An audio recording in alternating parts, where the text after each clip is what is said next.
a mesa com Emílio e Luciene. Vou apresentar primeiro o professor Emílio Maciel, que possui graduação em Letras pela Universidade Federal de Minas Gerais, mestrado e doutorado também pela UFMG, e pós-doutorado em Literatura Brasileira pela Sapienza Universidade de Roma. É professor associado no Departamento de Letras da UFOP e atua nas seguintes áreas: literatura comparada, teoria da literatura, teorias do romance, lírica moderna, cinema, desconstrução, música popular. Depois de ouvir ao Emílio, a gente vai ouvir a apresentação da Luciene. Luciene de Azevedo, que é doutora em literatura comparada pela UERJ e professora de teoria da literatura na Universidade Federal da Bahia, e tem experiência nas áreas de teoria literária e literatura latino-americana, atuando nos seguintes temas, né? Nas formas narrativas contemporâneas, não ficção, autoficção, performance autoral e campo literário. Então, a gente começa ouvindo ao Emílio. A gente vai fazer uma apresentação sobre um dos mais importantes escritores contemporâneos, né, um cara muito influente, que é o David Foster Wallace. Eu vou me centrar na leitura do romance mais célebre dele, que é o Graça Infinita, lançado em 1996, e também assim, na repercussão crítica dele, na própria construção da figura do David Foster Wallace como representante de uma tendência que o Aidan Kelly chamou de nova sinceridade, né? O Foster Wallace é um escritor muito difícil, né? Esse livro, Graça Infinita, é um livro de 1079 páginas, das quais mais de 200 elas são feitas de notas, né? Então, assim, o processo de leitura, a gente fica o tempo inteiro indo e voltando no texto. É um texto também muito difícil de ser parafraseado, porque ele tem algumas dezenas de personagens, né? Mas o ponto que me chamou a atenção, né, que é o nosso ponto de partida aqui, é que o Foster Wallace, ele não só se transformou num escritor muito influente, né? Então a gente poderia citar, entre os que estão em débito com ele, autores como David Eggers, Rick Moody, George Saunders, né, o próprio Jonathan Franzen, né, que foi o grande amigo dele na última fase da vida, como ele se transformou numa espécie de personagem da literatura, né? Tem pelo menos 2 livros, né, bastante importantes, o Trama do Casamento de Jeffrey Eugenides e o Liberdade do Franzen, que tem personagens lá que são inspirados no Wallace, que também virou um personagem de filme, né? Se vocês quiserem, vocês podem assistir ao End of the Tour, que eu nunca tive coragem de ver, não, né? Mas assim, ao que se deve nesse tipo de recepção dele, como se ele fosse uma espécie assim quase assim de sábio santo pós-moderno que vai dar autoajuda para os hipsters solipsistas, né? Isso tem também muito a ver com os próprios textos teóricos que ele foi escrevendo paralelamente à obra ficcional dele, né, dos quais a gente destacaria 2, que talvez sejam os mais importantes. Um chamado E Unibus Pluram, ele discute exatamente a relação entre a ficção e a televisão, e ele foi escrito pouco antes do lançamento do Graça Infinita, né? Nesse texto, ele basicamente defende o seguinte, né, que o modo irônico, que era o modo privilegiado por autores como John Barr, que defendiam que a literatura ela não vem da realidade, mas ela vem dos próprios livros, ele se transformou no modo default da própria cultura americana e especificamente da televisão, né? O Wallace, quando ele está falando desse negócio, ele estava pensando no David Letterman. Mas eu me lembro também de uma observação de Robert Schwartz, quando ele fala que o Brecht ele entrou na propaganda de Bombril, né? Então, assim, para ele, nesse texto, né, já que a ironia virou um modo default, né, é o piloto automático, né, que tem sempre essa ideia de uma eterna não coincidência entre o ser e o querer e o parecer, entre o dizer e o querer dizer, né, caberia aos escritores da nova geração, que ele chama de anti-rebeldes, né, esposar esses princípios inequívocos, né? Isso também teria a ver com um compromisso ético e também com uma vontade de atingir o leitor, né? De fazer com que a literatura saísse daquele ciclo vicioso autoreflexivo.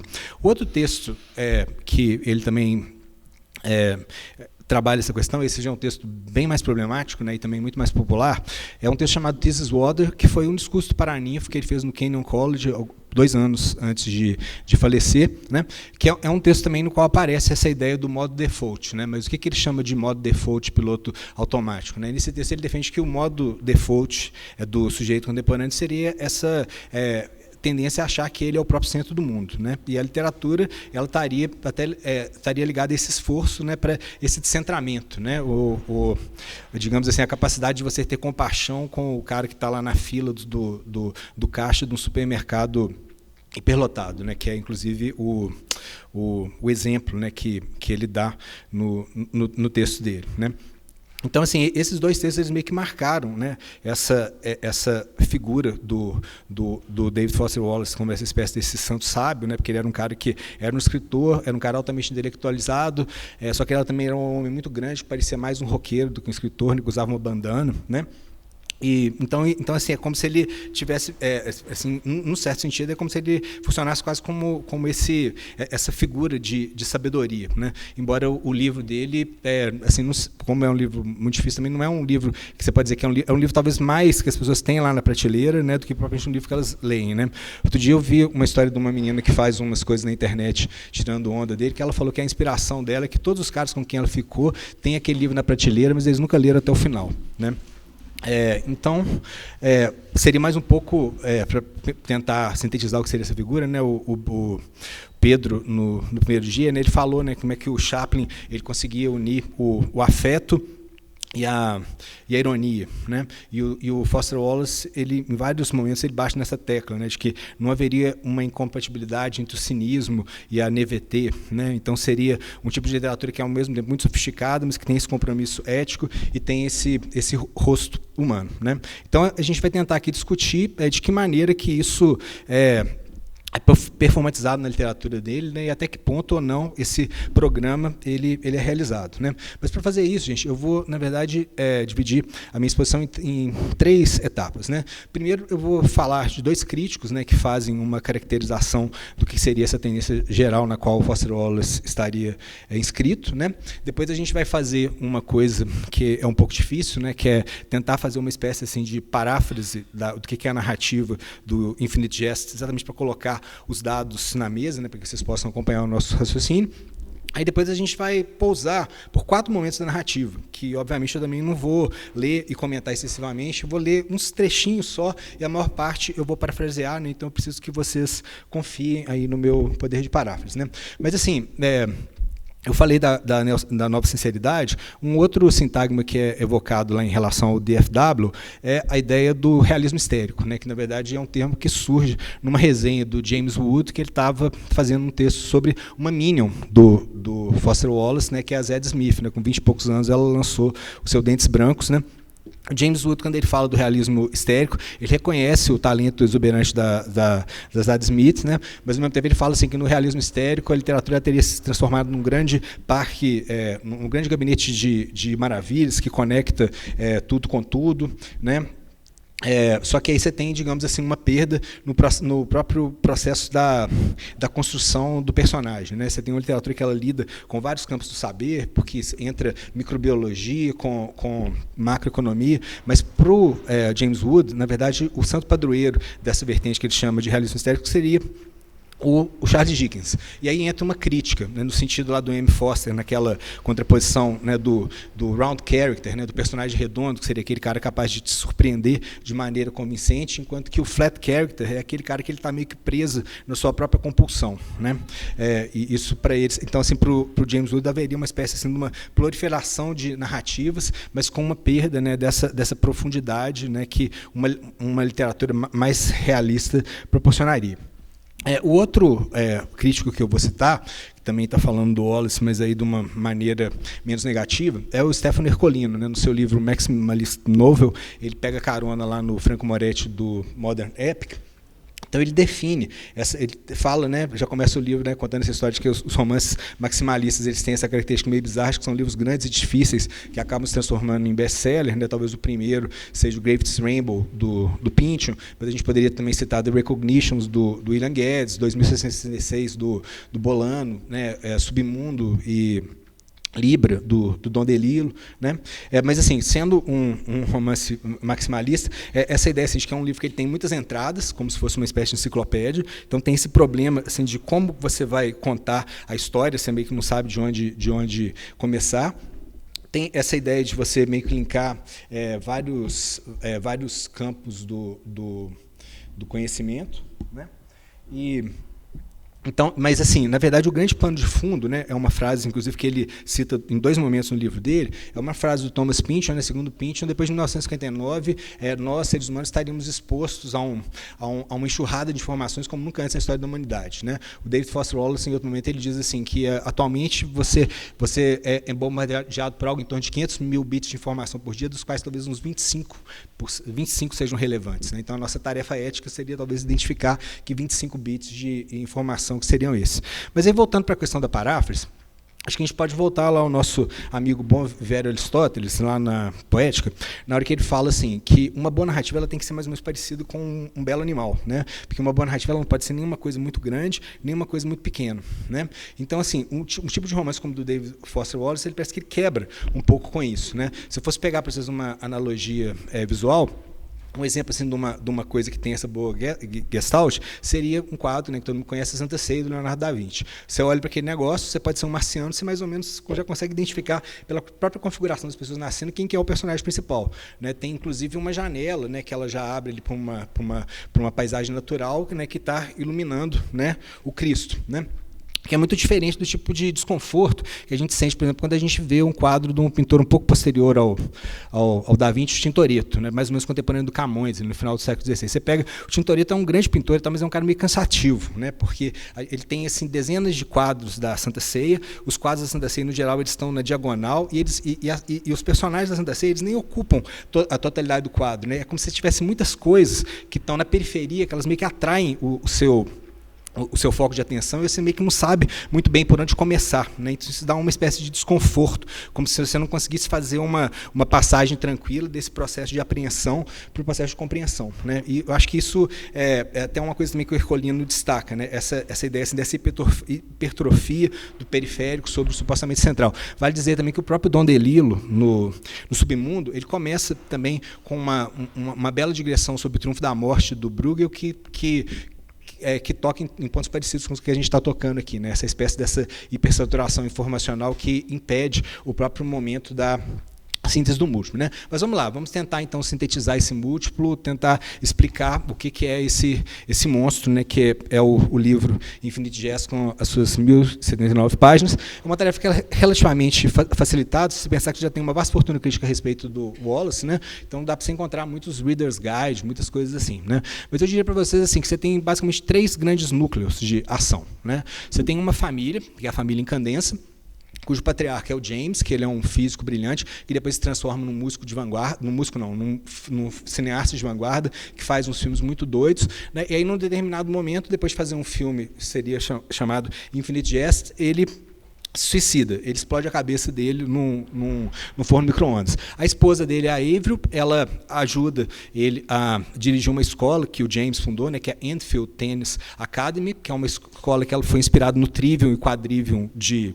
Oxford. Né? Então, é uma escola que tem um programa de estudos assim, muito rígido, né, muito exigente, e ao mesmo tempo também é uma escola que forma tenistas, né, atletas de alta performance. Né. A grande ironia é que o próprio James Incandense é um alcoólatra também. Né. Então é o cara que quer disciplinar as pessoas, sendo ele mesmo alcoólatra. A Avril, ela é uma linguista do MIT, né, até colega do Steven Pinker. E ela tem esses 3 filhos, né? Ela tem vários amantes, né? Entre eles, né, um meio-irmão, Charles Tevis, ele seria talvez o pai do Mário, né, que é o filho do meio, que é um menino que nasceu deformado, né, um menino que parece assim, meio o filho do Pinguim e do Batman, e ao mesmo tempo ele é a pessoa mais gentil, mais bondosa que já existiu no mundo. Né. São 3 irmãos. O Orin, que ele não está mais na Enfield Tennis Academy, porque ele virou um jogador de futebol e ele tem muita raiva da mãe pelas infidelidades da mãe, e ele também desconfia que a própria namorada dele, a Joelle Van Dyne, que ele classifica como sendo a menina mais linda de todos os tempos, que era atriz também dos filmes do pai dele, poderia ter ou não sido amante do próprio pai, então ele está estranhado da família. E aí tem o mais jovem, com o qual o livro começa, né, que é o Raul Incandensa, que é o garoto prodígio. Né? É um rapaz que, ao mesmo tempo, ele é um grande tenista, e ele também é um prodígio linguístico. Ele conseguiu decorar todo o Oxford English Dictionary sozinho, né, e ele fala coisas muito interessantes e tal. Então ele é uma coisa meio paradoxal, porque ele é ao mesmo tempo um jock e um nerd. Né? Então esse assim, é o primeiro núcleo, né, a família Incandensa.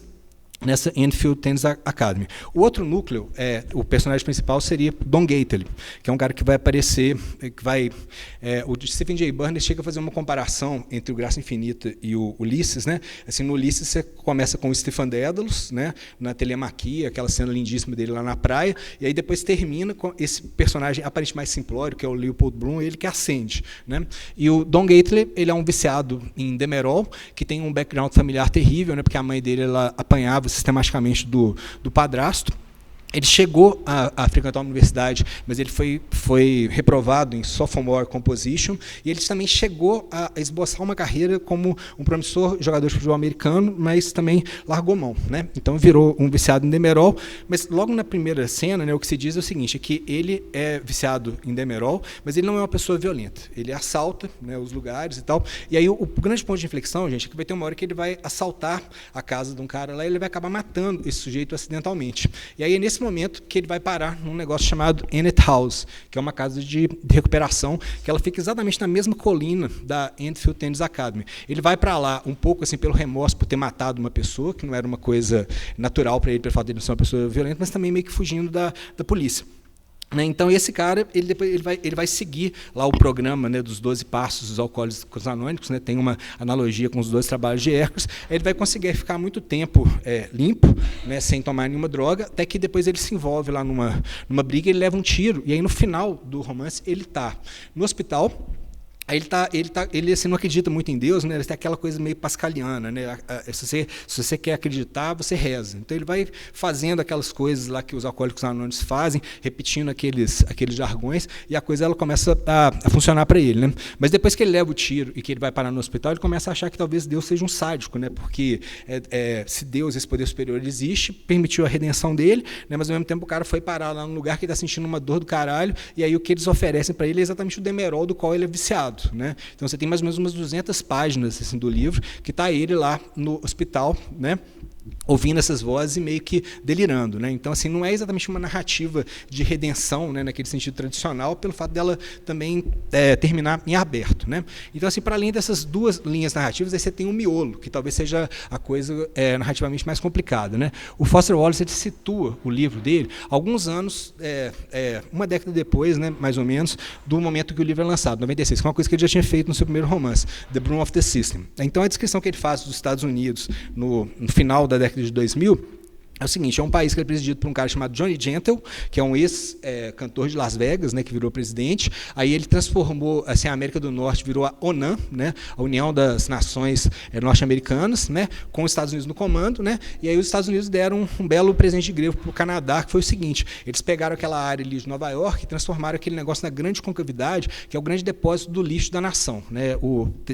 Desenvolveram uma técnica chamada fusão anular, que ela possibilitava a reciclagem do lixo e ao mesmo tempo a produção da energia. O James Incandenza, o pai, né, que é o cineasta de vanguarda, ele estava envolvido nesse negócio, né? Então assim, eles estão lá jogando o lixo, né, de presente lá para o Canadá. É claro que os canadenses não vão gostar muito disso, né? Aí você vai ter a resposta que vai ser a criação do movimento terrorista separatista quebequense, né, conhecido como AFR, né, que é o Assassin de Fauteuil Roulant, os assassinos das cadeiras rolantes, né? Esse é o tipo de coisa que eu acho que deve fazer o James Wood franzir o senho, né? Porque o James Wood ele fala também que do realismo histérico as pessoas elas estão sempre testando os limites, né, do que seria o verossímil, né? Mas o ponto, assim, que é, digamos assim, o lado Senhor dos Anéis do Infinite Jest é o seguinte: é que esse filme, que teria sido o último filme feito pelo James Incandenza, Infinite Jest, ele é um filme que tem um poder absolutamente viciante, né? Tem uma cena que um cara que é um adido médico da Arábia, que tinha inclusive sido amante da Avril, ele recebe o pacotinho, né, Happy Anniversary, então não é não é birthday, né, Anniversary tem a referência da morte. Aí o cara só consegue ficar vendo aquele filme, a gente não sabe o que é, você tem versões diferentes, né. Numa das versões seria a Joelle Van Dyne, a moça mais bonita do mundo, que fica falando assim para a câmera: eu sinto muito, sinto muito. E a pessoa começa a ver aquele negócio que ela entra num loop e ela simplesmente não consegue sair, né? Então, esses caras dos assassinos da cadeira rolante, eles estão interessados nesse talismã de supremacia. Então, assim, paralelamente ao livro, a gente tem também um longo debate que vai ter um cara chamado René Marat, que é um desses terroristas quebequenses, contrapondo ao Hugh Stapley, né, que é como se fosse um cara da CIA, né, mas a CIA, no livro, ela virou a BUS, Bureau de Assuntos Inespecíficos. E eles estão discutindo, na verdade, toda a discussão deles está centrada naquele texto do Isaiah Berlin sobre os dois conceitos de liberdade, né? A diferença da liberdade negativa, né? Que é aquela liberdade assim, de você fazer o que você quiser, perseguir o seu próprio prazer, desde que você não trombe nos outros, né? E uma liberdade assim, no sentido assim, mais, né, de uma afirmação da sua própria vontade lá no mundo. E o ponto de vista lá do René Marat, né? Uma coisa meio Fukuyama, fim da história, né? Assim, os Estados Unidos é a decadência absoluta que virou o lugar do último homem. Você tem videocassete e aparelho estéreo para todo mundo, né? Então as pessoas basicamente buscam ali o seu próprio prazer e elas viraram escravos do entretenimento, né? A definição de entretenimento do livro é aquele tipo de coisa que ela te dá prazer, mas que ela te exige muito pouco em troca, né? Imagina que você vai ter a sua dieta à base de M&M, Doritos e Coca-Cola, né? Isso não vai dar certo. É o tipo de coisa que em 5 minutos, algumas de vez em quando pode até rolar, né? Mas se transformar isso, né, no seu modus vivendi é um pouco complicado, né? Então a ideia do René Marat, que é esse cara lá do grupo terrorista, exatamente aprender esse filme, espalhar esse filme nos Estados Unidos, né, para exatamente acelerar o debacle dos Estados Unidos que já está acontecendo, né? E o Hugh Stepper é o cara da CIA, né, do avatar da CIA, que está discutindo com ele. Eles têm essa longa discussão, que é um pouco parecida também, gente, com aquela conversa lá da Montanha Mágica, contrapondo o Ludovico Settembrini, né, o iluminista italiano, ao Léo Nafta, né, que é aquele cara assim, que você não sabe se ele é um reacionário ou se ele é um cara de extrema esquerda, né? O René Marat tem um pouco essa característica, né? E o que liga essas linhas todas, né? É que você tem esse Infinite Jest seria exatamente o livro, o filme, desculpem, o cartucho, né? Que o Don Gately, o viciado que está se recuperando, ele teria roubado, né? Então as pessoas elas estão atrás desse cartucho, que elas na verdade elas acabam não encontrando. Estão fazendo entender, gente? Está indo muito rápido? Como é que tá? Tá claro? Está dando para entender? Então assim, continuando aqui. Mas aí tem um pouco essa questão que é interessante na narrativa, que é o seguinte, que você tem essa coisa que parece que ela desafia os nossos poderes de compreensão e apreensão, né? Mas como também destaca o Stefano Ercolino, né, tosse hoje está fora. Os romances maximalistas eles têm essa característica que eles parecem que eles são muito caóticos e, na verdade, eles são hiper-organizados, né? Você tem estratégias também para, digamos assim, para conter, para contrabalançar esse impulso centrífugo, como o próprio uso massivo da simetria, né? Vocês devem ter reparado, né, que Enfield Tennis Academy e Enid House são dois exemplos de instituições totais, né, que ficam uma do lado da outra e, na verdade, uma é um pouco um espelho invertido da outra, né? Porque o que acontece na Enfield Academy? Os adolescentes eles são submetidos a um estresse tão absurdo que eles têm que ter as suas drinas e os seus tranques, né? Tem que ter o estimulante, tipo Ritalina, e tem que ter a maconha para aguentar o rojão, né? Então, assim, o cara vai lá, quando ele entra em colapso, ele já tem ali a Enid House, né, que é a casa de recuperação, que ela fica exatamente assim na mesma colina, né? E tem também essa ideia assim, de que você tem um personagem que está subindo e outro que está descendo. Um rapaz, que na minha época chamariam de superdotado, né, altas habilidades, 17 anos, e que na verdade ele está declinando, porque ele é um gênio linguístico, mas ao mesmo tempo ele é também como se fosse a própria encarnação do impasse, professor Nabil, do sujeito kantiano, né? É o cara que sabe que ele é a fonte dos seus juízos, mas ele sabe que dentro dele mesmo o que tem? Tem uma espécie de concha oca, né? O eu é um eu completamente insubstancial e o Hall ele tem essa consciência muito forte disso, né? E já o Gately é exatamente esse sujeito aparentemente mais simplório, mas que esboça um movimento de redenção, que não chega propriamente a se realizar, né? Porque o livro ele é muito minucioso, mas ele também dá muito peso assim, para essa ideia assim, desse extracampo, né? Que é exatamente essa ideia assim, dessa narrativa que ela continua na nossa própria cabeça muito depois do próprio livro terminar, certo? Então, assim, agora que eu já fiz a paráfrase, eu vou comentar com vocês rapidamente algumas cenas, né? Que são, na verdade, 4 núcleos, né? Para mais ou menos vocês tentarem entender como que eu acho que a narrativa funciona e até que ponto ou não o David Foster Wallace ele realiza esse seu projeto dessa nova sinceridade, né? Deixa eu encontrar aqui, gente, só um instantinho. Ah, tá, achei. Então, eu vou começar aqui com logo o primeiro capítulo, né? Que é uma cena qual que é a situação? Uma cena muito Foucaultiana, Roberto. O Raul Incandescence, o garoto altas habilidades, ele está fazendo uma entrevista na Universidade de Arizona, né, que ele está indo lá para a universidade. Ele fez alguns jogos na Universidade de Arizona de tênis, as pessoas ficaram impressionadas com a habilidade dele. Mas eles notaram também algumas discrepâncias, né? O menino estava fumando muita maconha no último ano, então assim, as notas deles eles baixaram.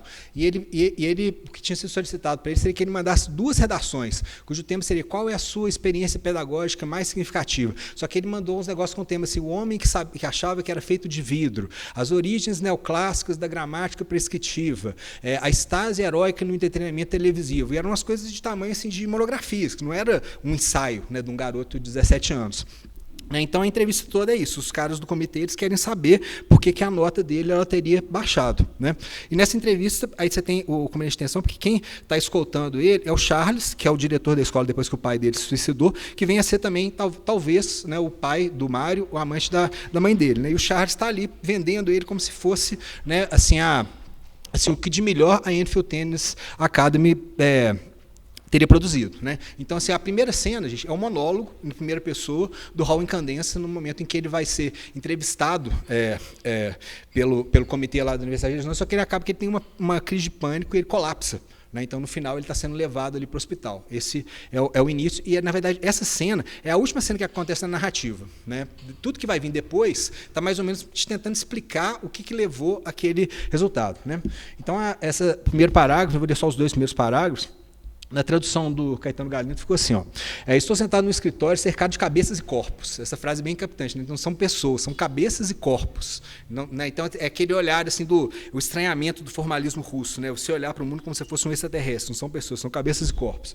Minha postura está conscientemente moldada ao formato da cadeira dura, trata-se de uma sala fria da administração da universidade, com paredes revestidas de madeira e enfeitadas com Remingtons, janelas duplas contra o calor de novembro, insulada dos sons administrativos pela área da recepção à sua frente, onde o tio Charles, o senhor Delinte e eu tínhamos sido recebidos um pouco antes. Esse é o primeiro parágrafo. O segundo parágrafo eu estou aqui. O Galindo aí traduziu estou aqui. Na verdade, a frase é I am in here, não é I am here. Eu fui checar esse negócio, né, a contraposição de I am in here e I am here. Né? I am in here é a ideia assim, de que você está dentro de uma coisa que está dentro da outra. Né? Assim, quase como se fosse uma antecipação dessa estrutura de Mizanabim, que ela, de alguma maneira, ela é reforçada pelo parágrafo anterior, né? Porque o que ele está falando aqui no parágrafo anterior? Ele está nessa sala insulada dos sons administrativos pela área da recepção. Né? Então, ele está dentro de uma coisa que está dentro da outra coisa. Ele tinha passado pela área de recepção da universidade e ele está nesse lugar que tem uma conversa meio a portas fechadas para discutir uma coisa complicada, né? Que é exatamente essa discrepância na nota dele. Né? Mas eu acho que talvez assim, uma outra maneira da gente ler esse I am in here, que tem um pouco a ver com aquela fratura do sujeito kantiano, aí você pensar mais ou menos o seguinte, né? Assim, o Detienne, por exemplo, ele fala que lá os gregos, quando eles começavam a falar, eles achavam que eles, na verdade, estavam possuídos por uma coisa, o logos, né? Então era o logos que se manifestava neles. Eles não eram mais donos deles próprios, né? E aí essa frase assim, I am in here, é meio redundante, né? Porque eu estou aqui, a gente que está falando, a gente está sempre aqui, né? Mas assim, é como se ele estivesse retrucando o quê? A hipótese de que talvez ele não estivesse ali, né? De que ele está falando, né? Mas na verdade, para usar a expressão lá de uma velha música do Joy Division, né? I got the spirit, but lose the feeling. Ele tem o espírito no sentido de que ele tem essa capacidade de se ver como um outro, de se duplicar, né? Mas é como se ele não sentisse, não conseguisse acreditar em nada, né? O Raul Incandescence ele é definido também como, um certo momento, como um metaficcionista dos seus próprios sentimentos. E ele chega a dizer assim, que para ele prazer e dor são como variáveis em equações, né? Então ele mais ou menos sabe quando que as coisas se manifestam, né? Então assim, ele joga o jogo, mas ele de alguma maneira ele está fora daquele jogo. E nessa primeira frase ele diz exatamente isso, I am in here, né? Então assim, a discussão ela vai continuar e ela vai dar ruim. Né? Ela vai dar ruim. Tem um negócio também muito interessante que eu acho que é muito Foucaultiano, que é o seguinte: o rapaz de 17 anos ele está lá falando, né? Só que na verdade quem fala em nome dele é o tio. Ele chega até a dizer assim, que o sujeito do comitê é legal porque ele se antecipa tudo que ele deveria falar, e o tio meio que está vendendo ele como se fosse uma mercadoria, né? Porque o menino ele é um tenista e ao mesmo tempo ele é um gênio, só que ele parece uma figura inverossímil, né? Porque ele não é só um brucutu, ele é um brucutu que também é um gênio linguístico, e acaba que o comitê eles não compram a versão do tio no momento em que o Hal ele é convidado a se manifestar, ele não fala nada, aí cria-se aquele silêncio desconfortável, ele começa a fazer umas caretas, né? Aí depois você tem a primeira interrupção da narrativa, que vai acontecer aqui, gente, mais ou menos umas 3, 4 páginas depois. Eu vou destacar aqui que é um momento realmente interessante. O que acontece? O Hal ele começa meio que a monologar e ele fala assim: eu agora não estou conseguindo me fazer entender, estou falando lenta e articuladamente. Aí depois ele vai lá e diz: digamos que foi alguma coisa que eu comi. Né? Então, isso é uma pista para um negócio importante, né? Porque depois as pessoas vão ficar especulando sobre o que teria levado ao surto dele. Então, uma das hipóteses é que ele teria tomado uma droga chamada DMZ, que é uma droga tão pesada que ela é considerada ser uma droga ontológica. E essa droga, por sua vez, ela também estaria contida no tipo de mofo que ele teria comido quando ele tinha 5 anos de idade. Né? Então, depois que tem essa coisa, alguma coisa que eu comi, corta de novo, né? Mas é um forracor, né? No sentido assim, desse salto temporal que te deixa meio desnorteado, que corta para uma cena quando ele tinha 5 anos. E aí o detalhe que vem aqui é o seguinte: a primeira frase do parágrafo é engraçado o que a gente não lembra.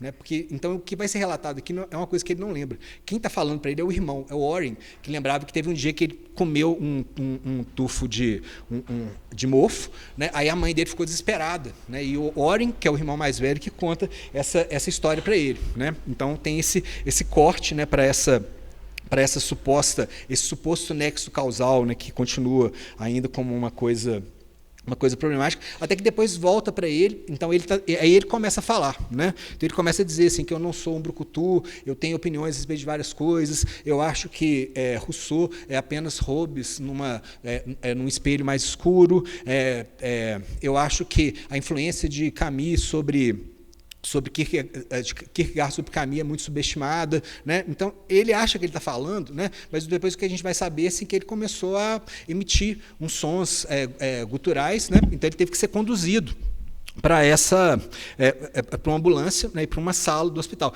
Nesse momento, a babaquice do tio dele, ela se rebela completamente, porque ao invés do tio acudir, ele fala assim, não, ele está meio entusiasmado, ele é meio empolgado e tal. Então fica muito claro assim, que é como se o Hall fosse mesmo uma mercadoria, né, a ser vendida. Né? Então, naquele sentido da mulher levi-straussiana, né, que ela é aquele objeto de troca, né, que consolida o vínculo, a aliança entre as instituições. Aí, fechando então o final desse parágrafo, o menino ele vai parar no hospital, né?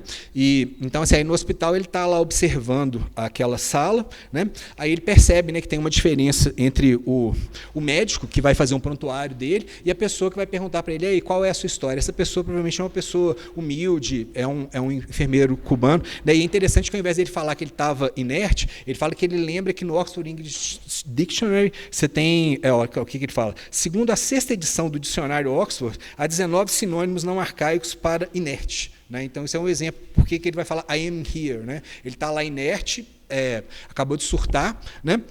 Ele está lembrando das entradas do Oxford English Dictionary. Né? Então, esse é um ponto interessante. Por quê? Porque a gente está falando, então, de uma cena, num contexto institucional, em que assim, tudo que você faz, ele, na verdade, ele só vai existir como verdade se essa coisa ela estiver submetida a esse filtro prévio, né?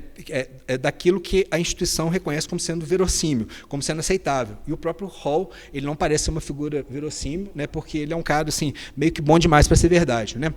Depois dessa cena, a gente vai ter uma mudança de tom narrativo que vai aparecer na segunda sequência, que ela tem como personagem um cara chamado Ken Erded, que ele vai aparecer aí e depois ele meio que vai sumir. Isso é uma das dificuldades do livro. Né? Um livro de 1.109 páginas, acho que ele volta lá para a página 700, e aí quando ele volta para a página 700, ele está na condição de um interno da Ennet House, né? Está se recuperando do seu vício. Né? Então é uma cena muito engraçada, porque é a cena do cara que está querendo se livrar do vício da maconha. Né? Então ela é toda narrada em discurso indireto livre, que quando a gente começa a ver o negócio, a gente já vai ver as incoerências, as desculpas que não batem, você mais ou menos já sabe como que a coisa ela vai terminar. Né? Primeiro ele fala assim, eu quero ter maconha porque de vez em quando meus amigos aparecem aqui, não, na verdade eu vou juntar o meu bong e todo o meu aparato e eu vou jogar isso tudo fora, isso me dá um grande otimismo, uma sensação que eu sou dono de mim mesmo. Né? Aí depois ele pensa assim, não, então eu vou pegar esse monte de maconha aqui, mas eu vou fumar até o último momento, aí eu vou ter uma ressaca moral tão grande desse negócio que eu nunca mais vou querer mexer com esse troço,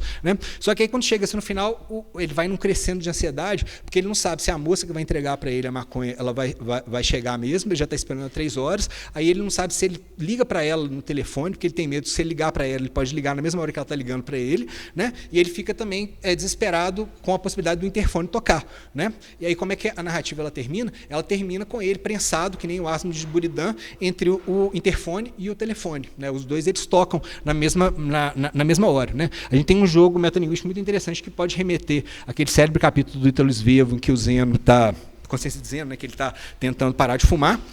Né? Eu acho também, Diogo, tem muito a ver também com os ratos do Johnny Machado. Né? Nos ratos de Johnny Machado você tem aquele sujeito pobre, né, que precisa arranjar o dinheiro para conseguir o leite lá do filhinho. Né? Então, assim, ele acha que quando ele conseguir o dinheiro, a vida vai começar de novo. Né? Só que, na verdade, ele está preso num ciclo vicioso que ele mesmo não enxerga. Né? É como se a câmera do Johnny ela fosse uma câmera que ela está colada aqui na nuca do sujeito e o cara não consegue perceber, né, a estrutura maior na qual ele está preso. Mas é uma narrativa também que ela tem muito a ver com aquelas histórias que aparecem nas confissões do Santo Agostinho, né, quando ele fala dos amigos dele, que era o cara que era um estoico, então que ele achava que ele conseguia dominar as próprias paixões, aí depois ele vai lá no Coliseu, né, e ele acaba sucumbindo totalmente a isso. Né? Então tem essa coisa curiosa, né, nesse personagem, e aí você tem esse jogo com esse discurso indireto livre que pressupõe essa, digamos assim, essa fusão com a atitude lá do personagem, né?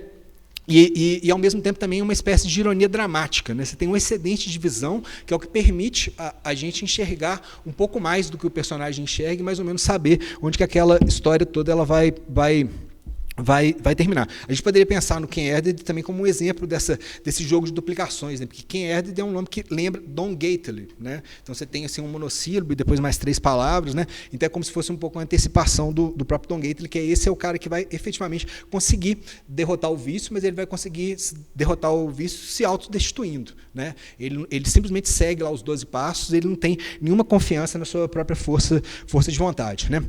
Então, assim, eu estou falando para vocês das diferentes angulações, né, como essa relação do personagem com a voz narrativa ela é equacionada. Agora eu vou falar, né, são mais 2 coisinhas só para terminar a nossa conversa, gente, num outro momento que talvez seja o grande tour de force do livro, que é exatamente o momento que eu já mencionei, que o Don Gately está no hospital, ele está meio delirando, aí ele começa a ser assombrado por quem? Pelo fantasma do James Incandenza. Né? Então, assim, o início, quando ele tem o insight, né, de que tem uma voz que está tomando conta dele, né, é uma expressão muito engraçada, estupro lessical, né, porque ele conhece assim, umas palavras que estão acontecendo aqui na minha cabeça, eu nunca usei essas palavras, né, pirueta, nunca usei essa palavra. Né? E aí a gente tem uma descrição, né, assim, do que seria esse espírito, né, que está falando com esse cara que está delirando no hospital, que a gente poderia entender isso também como quase que como uma espécie de descrição programática do dispositivo narrativo do David Foster Wallace. Então, eu vou só encontrar aqui para vocês, gente, só um instantinho. Então, o que ele vai falar, do que seria essa voz, a voz do espectro? Né? Ele diz mais ou menos o seguinte, só um instante. Infinite Justice. Não, peraí. Eu vou achar, tá, gente? Então, peraí, pirueta. Surge a palavra pirueta em letras maiúsculas, termo este que Gately sabe de certeza que ele não tem ideia do que quer dizer, ele não tem motivo para estar pensando aqui como uma força ululante, de modo que a sensação é não somente medonha, mas meio violadora.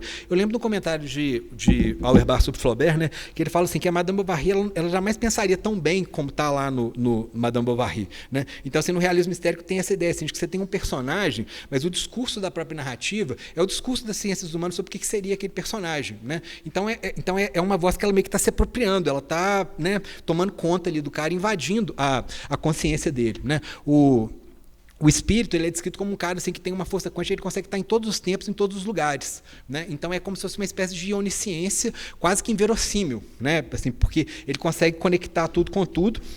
E aí ele começa a entrar no Gately, que o Gately percebe assim, que os pensamentos dele, que continuam no mesmo ritmo, eles estão sofrendo as intromissões dessas palavras que ele não sabe o que significa, por exemplo, periferia narrativa. Né? E aí depois você vai ter um momento em que esse espírito, falando pelo cérebro do Gately, ele propõe uma ideia assim, de uma nova literatura que teria exatamente a ver com essa, digamos assim, com essa sacralização, com essa santificação do que é periférico, né? Então, o ponto de partida é que o Gately, ele comenta que quando ele era menino, ele gostava de ver um seriado na televisão chamado Cheers, né? E aí, pegando a deixa nisso, o espírito do Jim Candência pensa assim, então tá, e no Tia você tem as pessoas que estão ali no bar conversando, agora tem as outras que estão no fundo que elas estão falando também, né? E é só que a gente não ouve a voz delas, né? Então, o que seria um tipo de literatura em que essas vozes que estão ali no pano de fundo, que ninguém ouve, né, que são os figurantes, que elas têm, digamos assim, o mesmo peso da suposta voz principal, né? E seria uma espécie assim, de grande projeto democrático, né? O que seria isso, né? É uma grande, porque ele chama que, vou encontrar, depois eu encontro a expressão, né? Mas ele fala lá de uma grande balbúrdia polifônica, né? O ponto interessante também é o seguinte, que ele fala dessa ideia, dessa balbúrdia polifônica, mas também ele deixa claro assim, que no ponto de vista das pessoas que ouviam aquilo na verdade era um caos, né? Então, assim, aquilo ali seria um projeto assim, totalmente mal cedido e afetado, né? Então, a gente fica se perguntando assim, isso ser entendido como ruído, isso tem a ver com os filtros com os quais a gente está acostumado ou isso é uma característica imanente ao próprio material? A gente sabe que, por exemplo, o Mozart já foi considerado ruído, né? Teve uma vez lá que o cara apresentou uma obra lá e o Nobre falou assim, isso aqui tem notas demais, né? Então, assim, as obras das escrituras costumam ter notas demais. Eu me lembro também a primeira vez que a gente ouviu Throughout Mask Réplica, do Captain Beefheart, né? Que é um tipo de disco assim, que você não tem mais aquela organização do baixo da bateria como fundo no qual a guitarra se inscreve, então você não sabe muito bem para onde você vai olhar. É como se todos os instrumentos estivessem solando ao mesmo tempo, né? Então você meio que tem que acostumar, né, a sua percepção a essa ausência, né, desse centro fixo, né? Então, assim, agora o que vai acontecer aí, que eu também vou parafrasear, eu não vou, assim, por conta do problema do tempo, né, eu não vou ler de novo, é que primeiro o Jim Candência fala desse projeto dele, de criar essa balbúrdia polifônica, né? Aí depois ele começa a falar pro Gately que, na verdade, que o problema todo dele era o seguinte, é que ele tinha um filho que ele amava, que era um menino prodigioso, e que uma bela hora ele parou de falar.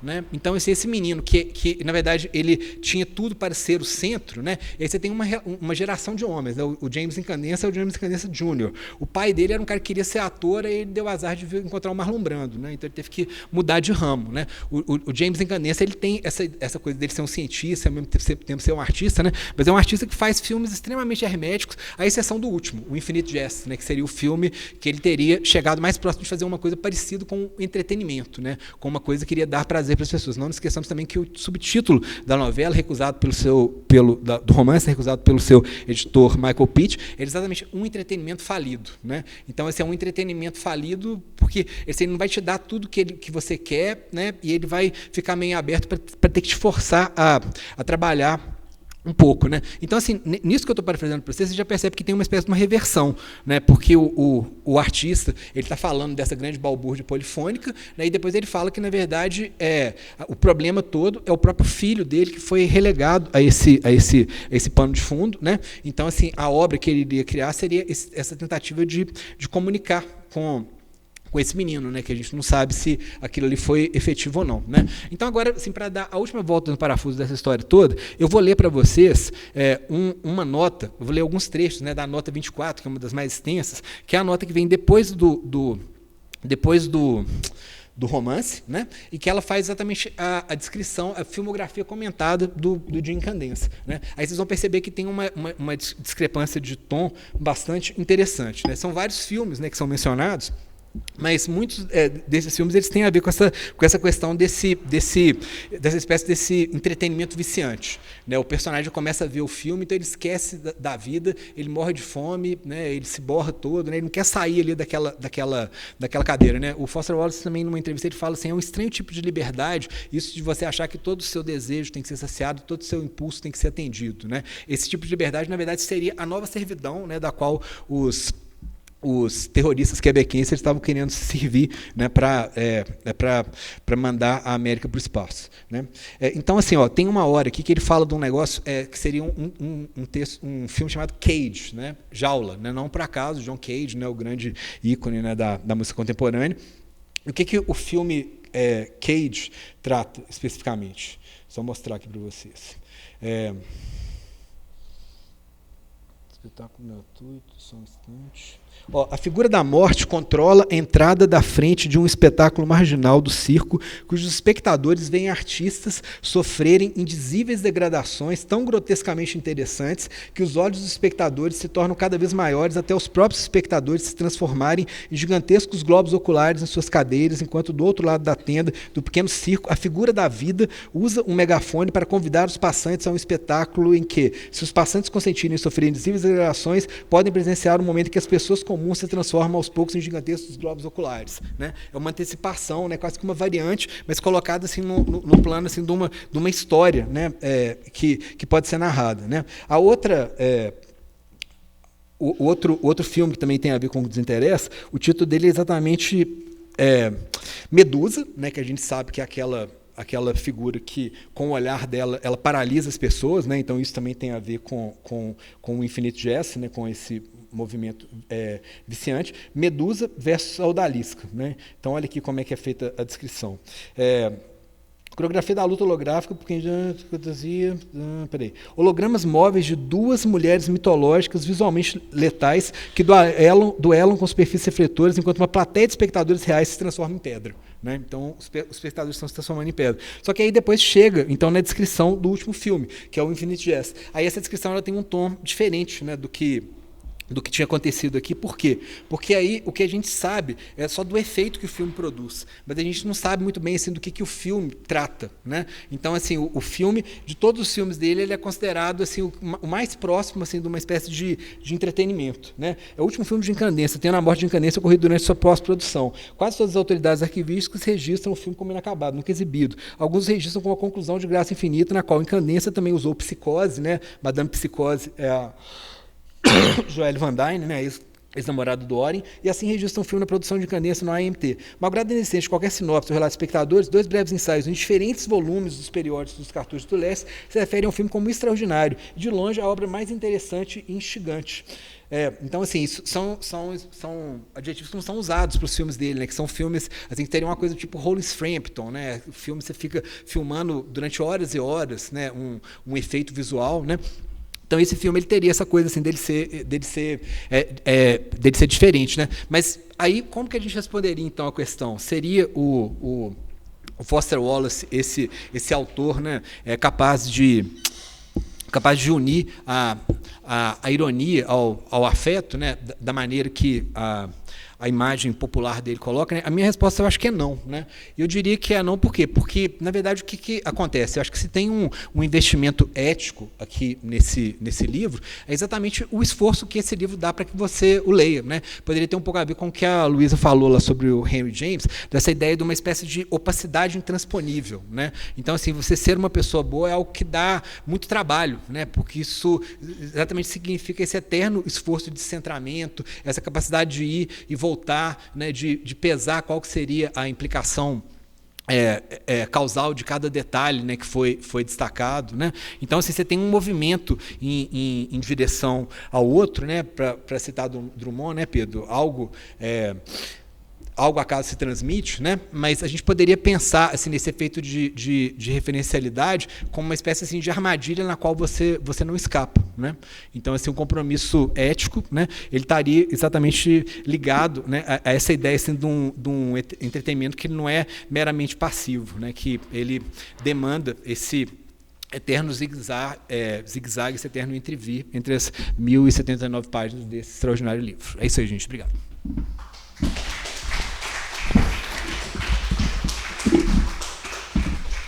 Dizer da minha satisfação de estar aqui compartilhando, né, dessa possibilidade de discussão com vocês que apontam, né, para direções tão diferentes assim, de se pensar hoje essa tensão entre a ficção e a realidade, né, a literatura, a arte e o nosso mundo contemporâneo. Na reflexão que proponho hoje, quero pensar obras que trabalham com o arquivo, com a colagem e a montagem de documentos e vêm integrando o que muitos chamam de guinada documental nas artes, para sugerir uma desficcionalização da forma do romance. E pretendo observar uma guinada semelhante no modo como a historiografia vem sendo pensada, por exemplo, por Ivan Jablonka, vou aportuguesar para ficar mais fácil, Jablonka, ao falar de um terceiro continente que vai deixando ver zonas de extraterritorialidades ao propor caracterizar uma aproximação dos métodos historiador à prática literária no contemporâneo. Minha pergunta principal, então, parte da reflexão do historiador francês sobre a apropriação dos métodos literários pela historiografia e deseja fazer um movimento a contrapelo, interrogar a maneira como algumas obras literárias hoje incorporam o documento, o manipulam, testando verdadeiros experimentos com a verdade. No caso da literatura, o entendimento do documento sempre esteve atrelado a uma redução do investimento ficcionalizante do autor, a uma redução do imaginário mobilizado pela narrativa. A captura documental do real, durante toda a modernidade, é entendida como uma instrumentalização da língua, um desejo de reproduzir o que se vê ou vive. Não raras vezes, a literatura, atrelada a esse desejo, é condenada exatamente por camuflar-se com ares historiográficos, como faz Costa Lima quando afirma que, cito, o documentalismo é a maneira de conciliar o ficcional com o histórico, conciliar empobrecendo aquele, o ficcional. Essa incompatibilidade da literatura com o documento é, portanto, um elemento fundador da diferença com a história. O que me interessa na guinada do literário na direção da exploração do documento, presente em muitas narrativas do presente, é o modo como a manipulação do arquivo implica uma cisão entre a associação moderna entre a ficção, a literatura e o romance, e abre um campo de possibilidades estéticas a partir do uso de entrevistas, imagens, materiais retirados de jornais, avançando sobre métodos do jornalismo, mas também das ciências sociais e, por tabela, da história. Para minha reflexão, interessa pouco lamentar ou acusar um processo de desficcionalização sistemática da literatura. O que espicaça a minha curiosidade é a pergunta por esse processo. O que será que significa? O que identifico como uma dissociação entre a literatura e a ficção, tal como emerge nos marcos da modernidade, tem menos a ver com alerta de perigo contra seu desaparecimento que com a tentativa de investigar suas transformações. Nesse sentido, o uso do documento nas práticas literárias do presente, a análise de sua função dentro e fora da literatura, pode ser de grande valia. Estou pensando, por exemplo, nas obras de Svetlana Alexievich. Toda a sua obra, já traduzida, da escritora russa, parece recuperar uma linguagem, um dispositivo, que dê conta de problematizar episódios específicos da memória soviética. Vozes de Chernobyl começa com uma nota histórica que reúne informações compiladas de publicações bielorrussas na internet para fazer uma apresentação geral do acidente e de suas consequências. Também aqui a voz de Svetlana se imiscui em meio a um coro de vozes, de outras vozes, pois a autora simula uma autoentrevista na qual reflete sobre o que foi omitido sobre o acidente, sobre o modo como o acontecimento supera as formas do entendimento humano. Cito a Svetlana. Eu não sabia como escrever sobre isso, com que ferramentas, a partir de que perspectiva, dessa vez éramos a minha vida e eu, parte do acontecimento. Fundiram-se numa só coisa, não havia distância.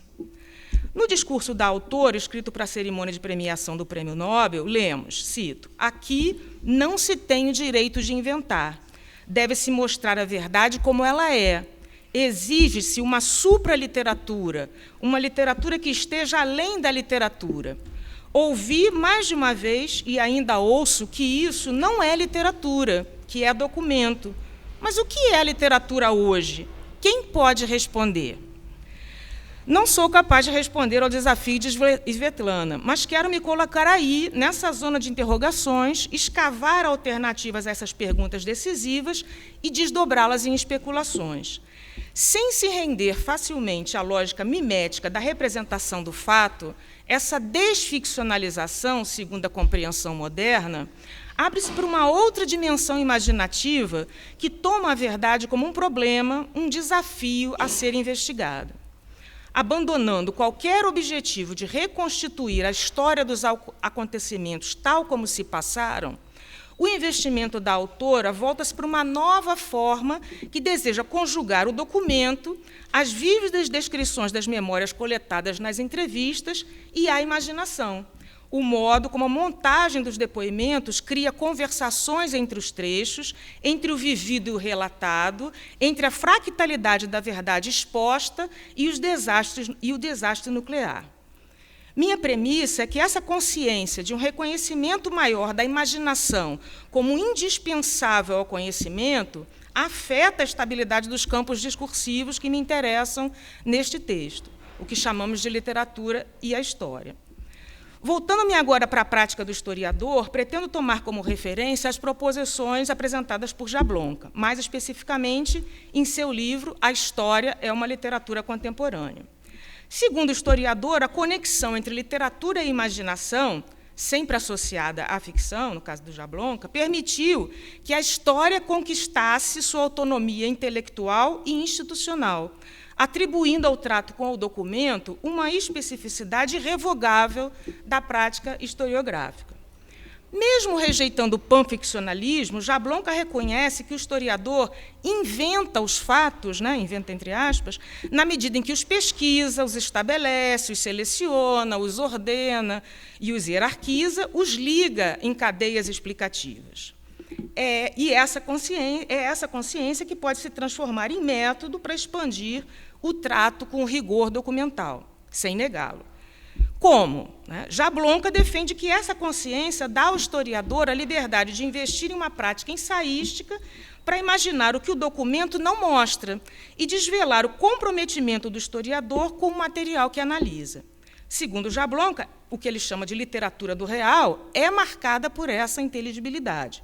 Cito, pelo desejo de compreensão, sua potencialidade explicativa sendo mais cognitiva que realista.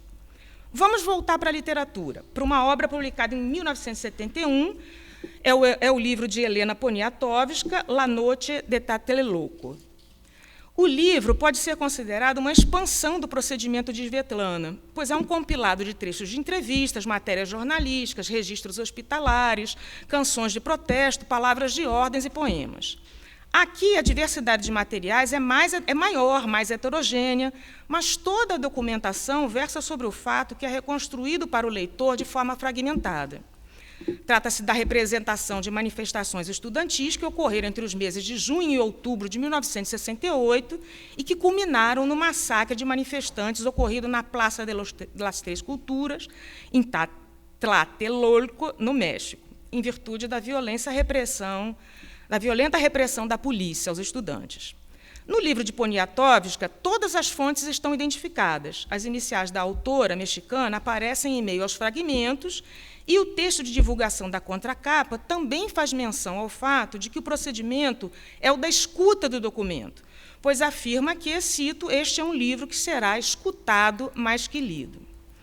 A leitura deixa o leitor com a sensação de que a obra quer disputar o real, expressar os conflitos de interpretação criados pelos responsáveis pelo massacre, não só a respeito da ordem para atirar do alto de helicópteros contra a multidão que se reunia para protestar, mas também sobre o número total de mortos e feridos no massacre. No entanto, se a obra rejeita as versões oficiais sobre o acontecimento, tampouco deseja fixar uma verdade incontroversa. Seu foco narrativo, ainda que interessado em capturar a intensidade do patos político, parece estar concentrado no entorno, dirigindo sua atenção para que colateralmente compõe a cena, como, por exemplo, o conflito entre gerações por meio das queixas dos pais dos estudantes a respeito do comportamento dos filhos e seus modos de vestir. Cito, "Que cabeleira terrível, não te dei dinheiro para o barbeiro?" É o trecho de um depoimento de um pai de família, Juan López Martínez. Ou então a menção a outro depoimento de uma mãe, agora, Mercedes Fernandes de Cervantes, que diz: "Por que vive mostrando esse traseiro? Também não sabe se sentar. Eu morreria se tivesse de usar uma coisa dessas." Também tem uma tensão entre a participação dos estudantes e dos operários nas manifestações. Então, o depoimento de Rebeca Navarro, entrevistada pela Poniatowska, uma estudante de letras da UNAM, diz: os operários são uns reacionários. Já o depoimento de um operário, né, que diz que está presente no movimento estudantil, Félix Sanches Hernandes, é um operário que trabalha na fábrica de chocolates, ele diz: sou operário e, por essa razão, minha única participação no movimento estudantil foi prestar solidariedade. Assim, a montagem do material com o qual a autora lida explora a interpolação e a ironia, desconstruindo os relatos de seus entrevistados, fragmentando-os, recompondo-os em muitas vozes, em uma composição complexa que explora e revela as discrepâncias e contradições em tensão com momentos de unanimidade e consenso. O que me chama a atenção é que, pensando a história como uma forma de literatura, Jablonka destaca o emprego do eu como uma liberdade epistemológica, que autoriza o historiador a problematizar seu ponto de vista e a desvendar para o leitor a complexidade das operações que realiza.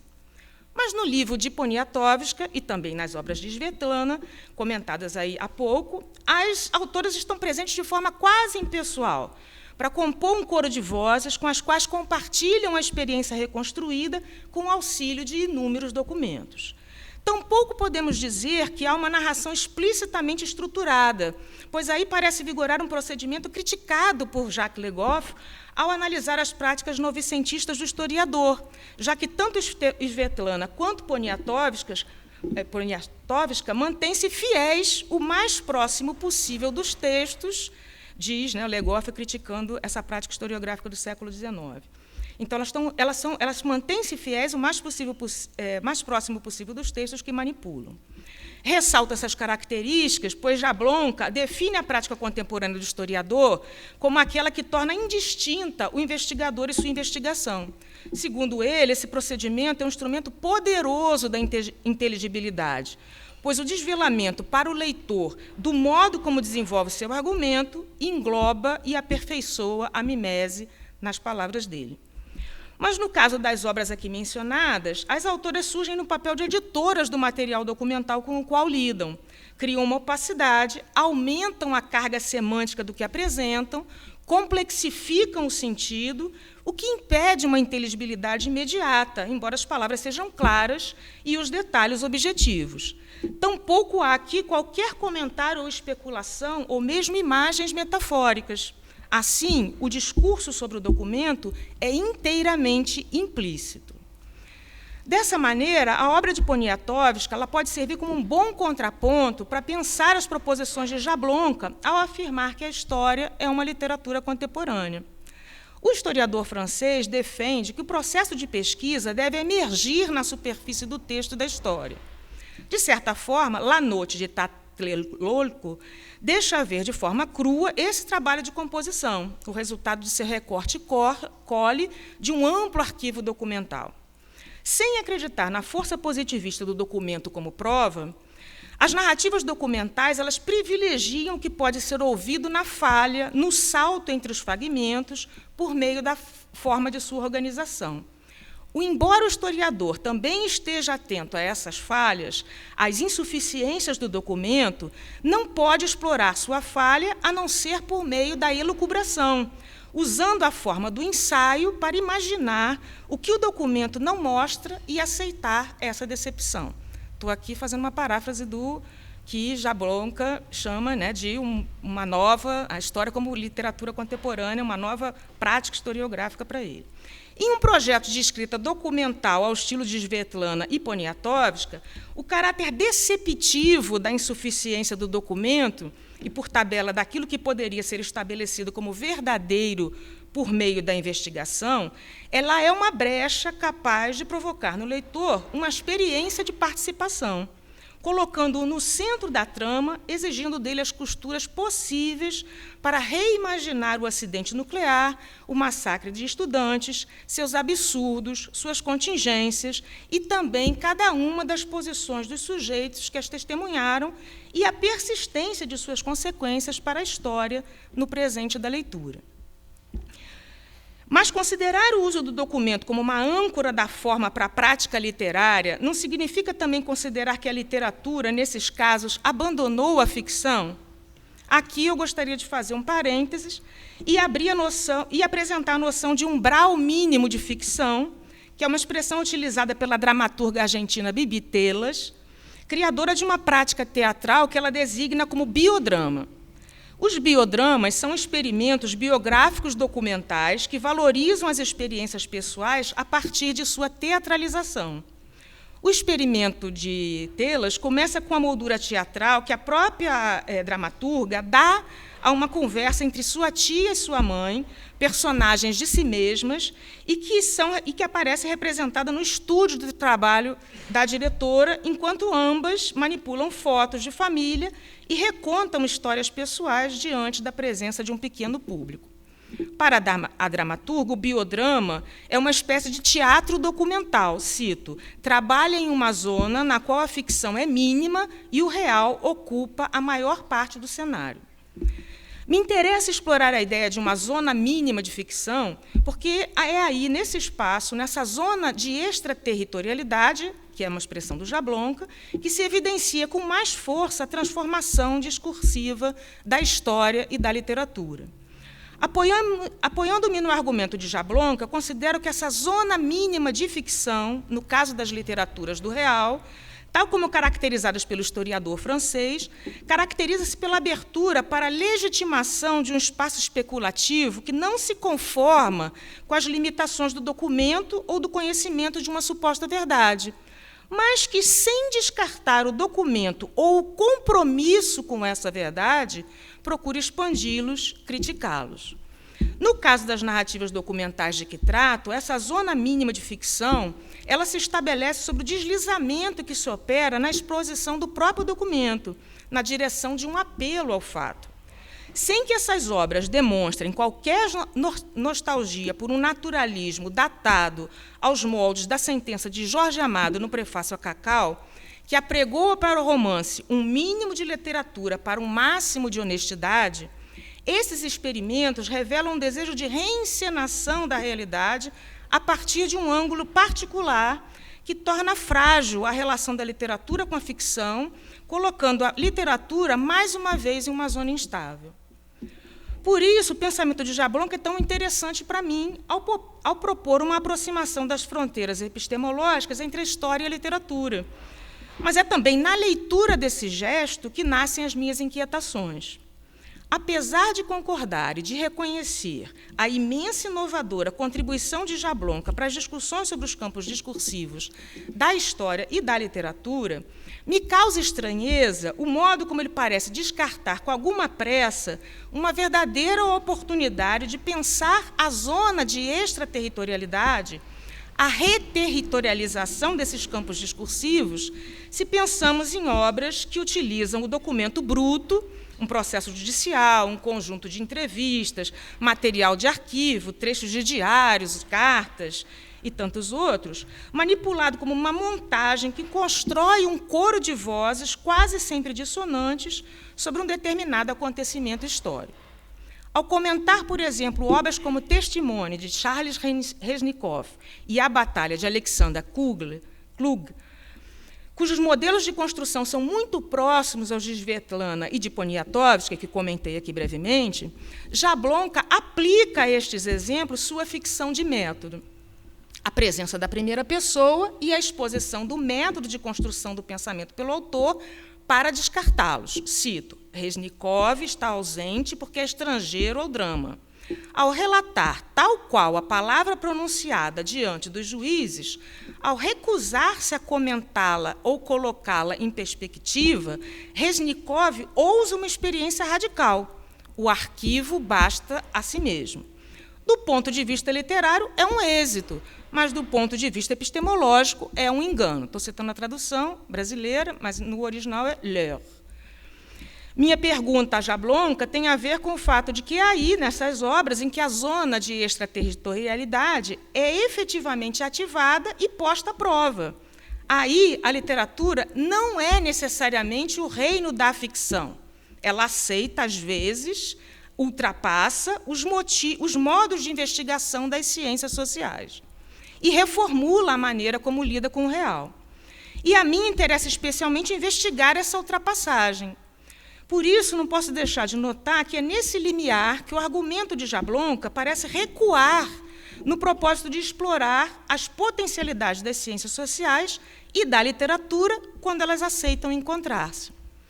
As obras que lidam com o documento em estado puro, que o manipulam como um procedimento de recorte, cole e montagem, podem ser pensadas ao mesmo tempo como literatura e ciências sociais, como propõe o Jablonka quando está definindo a literatura do real.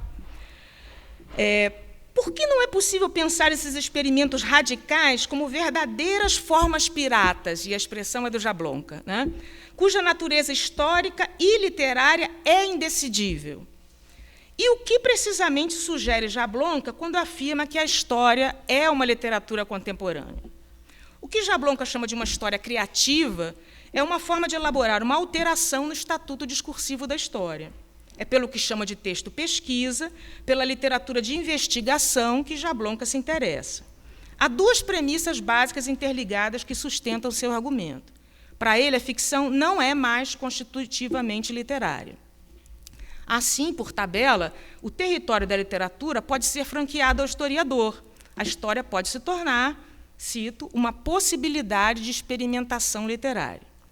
Mas o modo como Jablonka está considerando a noção de ficção, como ficção literária, é um pouco decepcionante, pois sua história criativa, sem rejeitar dizer algo verdadeiro, reivindica também, cito, liberdade, inventividade e originalidade para poder existir. E ocupa o território do literário porque deseja tornar vivo o texto, construir um raciocínio que produz emoção. A imprecisão dessa qualidade atribuída como própria ao texto literário, seu procedimento, seu pertencimento ao sensível da experiência, me remete, então, por tabela, a uma concepção beletrista da literatura, assumida por Jablonka e reconhecida como uma potencialidade a ser explorada pela história. Mas não é só isso. O argumento ele avança na direção de uma categoria cara à teoria literária. A noção de estranhamento, recuperada de Brecht, e não dos formalistas, é a base do que Jablonka chama de ficção de método do historiador, disposto a fazer da história uma literatura contemporânea. Entendemos assim que esse método investe na multiplicação dos talvez e dos provavelmente, não abandona o efeito V brechtiano, insistindo em lançar um olhar investigativo e crítico sobre a pesquisa, que deve ser contada como um processo vivo e reflexivo. É como se retirasse o próprio, o que dá propriedade à existência do discurso literário, para colocar essa especificidade a serviço da ampliação dos enunciados da verdade, para produzir conhecimento com o qual o historiador está comprometido ao lidar com o fato. Interessado, portanto, em instaurar uma contra-epistemologia, são as palavras do Jablonka, e porque trabalha para caracterizar uma extraterritorialidade, Jablonka precisa operar com certa simplificação. Cito, essas ficções de método elas não são compreendidas nem pela teoria literária, nem pela história da ciência. Para a primeira, só existe ficção, mundo envolvente sem relação com o real. A verdade não passa de palavra. Para a segunda, só há fatos. A verdade é coletada como uma pedra. Mas se o que é próprio de um discurso passa a ser apropriado por outro, como distingui-los? A questão não é escamoteada e é facilmente resolvida. Cito, a diferença reside no uso que se faz delas. E é a partir daí que o argumento delimita seu território específico. Cito novamente o Jablonka. O documento é o ponto inegociável na busca do verdadeiro pelo historiador.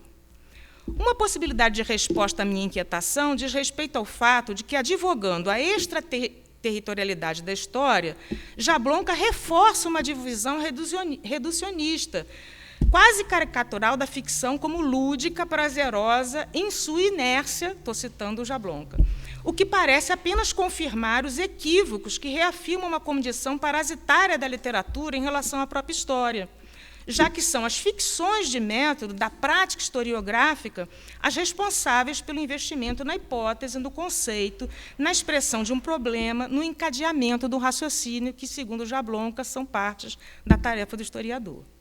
Assim, quero voltar às obras comentadas por Jablonka, que mais se aproximam dos exemplos que escolhi para comentar aqui, né, que são o Testemunho do Reznikov e a Batalha de Klug, para pensar como é que ambas, né, lidando com documentos puros, com a manipulação dos documentos legais sobre a criminalidade e negligência jurídica, consultando os arquivos americanos do final do século XIX, no caso de Reznikov, ou a reconstrução histórica da Batalha de Leningrado, né, no caso de Klug, como esses textos podem caber perfeitamente na definição de literatura do real de Jablonka, já que, segundo ele, né, são documento-memória, são pura presença, autenticidade, prosa vivida.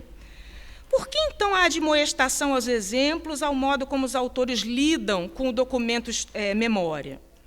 Jablonka ele reconhece que ambas as obras são experiências radicais por fazer o arquivo bastar-se a si mesmo.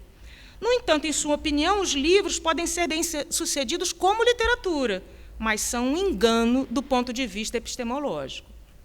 Aqui é preciso fazer uma pausa. Durante todo o desenvolvimento do argumento, Jablonka não nega o caráter cognitivo da literatura, reconhecendo que a forma de proposição de seu conhecimento não é comprometida com a verdade, como é a história, da mesma forma que a história é. Como, então, é possível dizer que, sendo uma obra de investigação que habita uma zona de extraterritorialidade, as obras, né, que ele pinça para comentário, por tabelas minhas, que eu selecionei aqui, né, que lidam com os documentos em estado bruto, digamos assim, são um engano? Porque justamente essas obras, na hora que a literatura avança, né, materialmente no trato com o documento bruto, elas vão ser consideradas um engano e abandonadas pelo argumento do Jablonka, né? E a quem enganam? O que parece oculto na crítica do Jablonka é o fato de que a exatidão e a sobriedade ultrapassaram limites, apagaram as marcas ensaísticas da formulação das hipóteses, a construção das conjecturas feitas pelo autor, que, por sua vez, também desaparece do texto, limitando-se ao papel de editor dos trechos selecionados e combinados para compor a narrativa. O que invalida, portanto, o valor historiográfico da obra. Acusando um objetivismo, Jablonka o avalia como um retrocesso que aproxima o experimento, cito, a abstinência narrativa dos cientistas do século XIX, e prossegue. Invisível, o poeta deixa falar os fatos por si mesmos, como no mundo objetivo. Mas, acreditando abrir um acesso direto ao real, ele põe em funcionamento efeitos de real.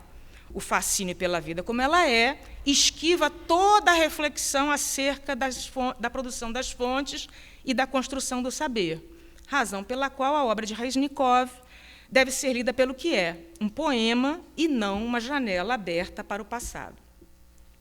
A veemência empregada na análise do exemplo me leva a pensar que é o próprio Jablonka quem se engana ao testar a hipótese de existência de uma literatura do real, já que, ao flertar com o discurso literário e retirar deles características que gostaria de integrar ao discurso da história, se depara com obras que pertencem à mesma zona ambígua que o interessava, mas que colocam suas premissas em xeque, ou, ao menos, apresentam um impasse à sua argumentação.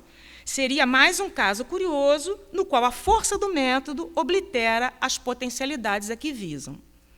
Se for assim, a ficção é o obstáculo a ser removido para que a história possa ser literatura, já que seu objetivo é dar a ver o real, nas palavras do próprio Jablonka.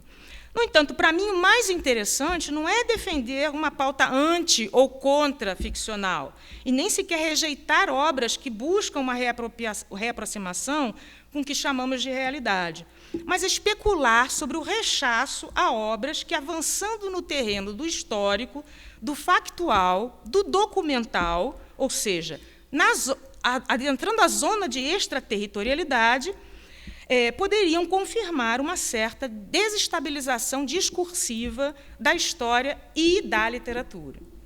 Assim como último exemplo, eu gostaria de aproveitar esse incômodo provocado pela leitura de Jablonka para comentar uma obra brasileira recente, Guerra, né, o primeiro volume, Ofensiva Paraguai e Reação Aliada, novembro de 1864 a março de 1866, que é o primeiro volume de uma trilogia que acabou de ser lançada no final de 24 pela Beatriz Bracher, que reconstitui a história da Guerra do Paraguai por meio de inúmeros documentos. É muito semelhante ao corpus que eu tenho tratado, com suas, né, claras diferenças internas.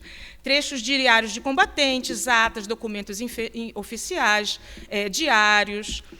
Neste sentido, a obra não difere dos demais exemplos mencionados, assim como Svetlana, em inúmeras entrevistas concedidas, a Bracher afirma que procurou uma forma para lidar com os documentos da guerra, como se a matéria com que lida fosse excessiva, transbordante e reativa à pura acurácia factual.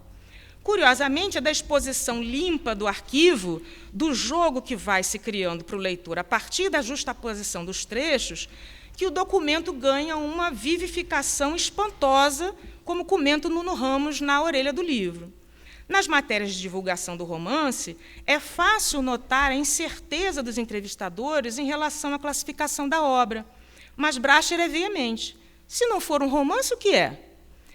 Mas também podemos pensar do argumento de Jablonka um trecho que poderia servir como uma boa caracterização da obra como histórica. Cito Jablonka: essa literatura é uma história, uma investigação sobre os homens, ou seja, sobre si e sobre os outros, vivos ou mortos, a fim de compreender o que fazem.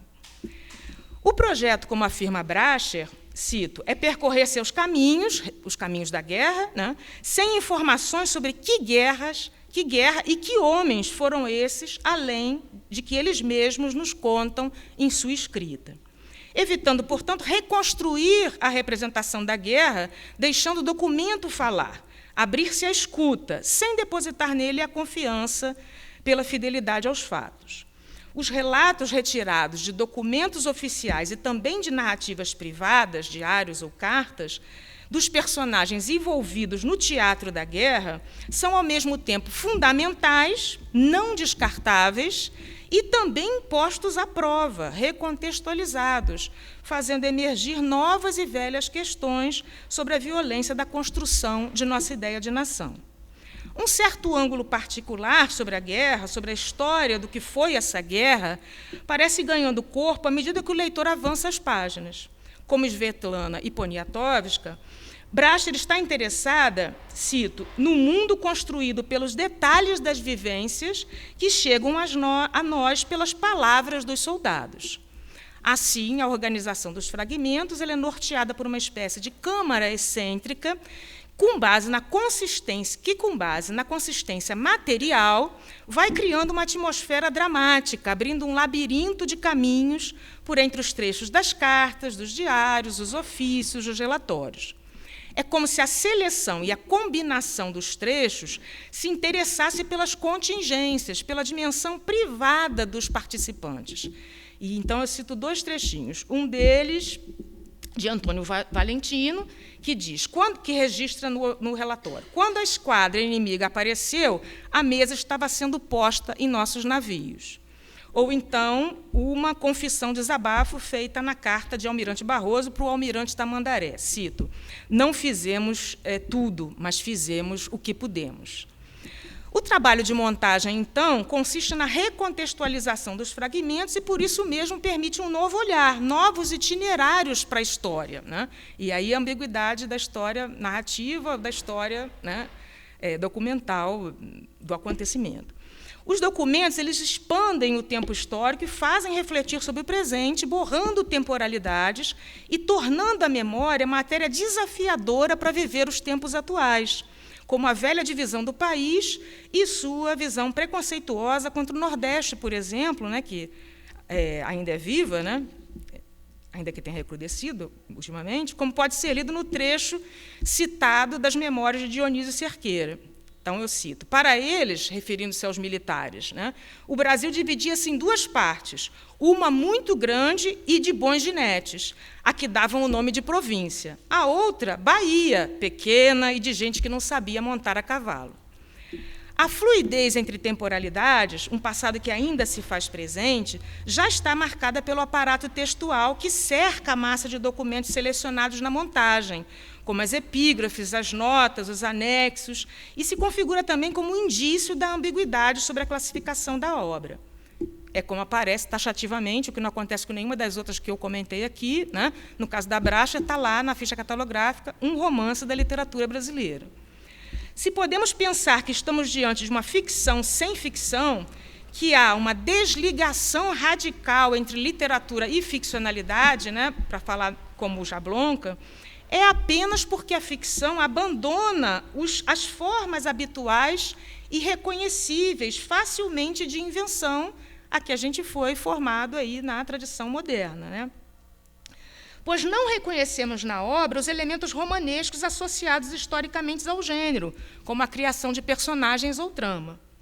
Mas a dimensão interrogativa, especulativa, conjectural, imaginativa da ficção sobre a realidade continua presente e sugere que é o leitor quem deve ligar os fatos e os detalhes.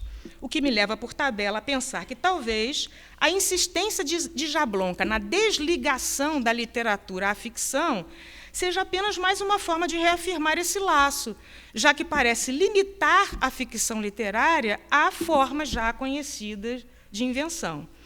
Seria uma maneira, então, de circunscrever sua importância à intransitividade da linguagem, ao distanciamento, né, com o mundo real, que são coisas que ele tematiza lá na obra. A meu ver, os elementos que podem fornecer um solo comum à zona de extraterritorialidade, a que pertencem os textos historiográficos e literários, dizem respeito ao modo como se armam hipóteses, conjecturas, especulações, inventam formas e que constituem qualquer ficção, seja ela literária ou não. Minha hipótese é que o recuo de Jablonka, ao considerar essas narrativas documentais um engano epistemológico, diz respeito à dimensão problemática do uso do documento nos textos comentados. Para Jablonka, o documento é o fundamento do raciocínio histórico, marca um limite entre a história e a literatura. Mas se o documento, nos textos aqui analisados, constitui, ao mesmo tempo, a referência verificável, a concretude de um fato e um teste à ampliação de sua compreensão, um convite à exploração das nuances não explorada de suas possibilidades, inclusive da tensão entre o que foi e o que poderia ter sido, e ainda assim não pode funcionar como a própria garantia do texto, e nem é seu interesse que o faça, isso significa que o estranhamento provocado reduz-se ao engano? Deve ser descartado?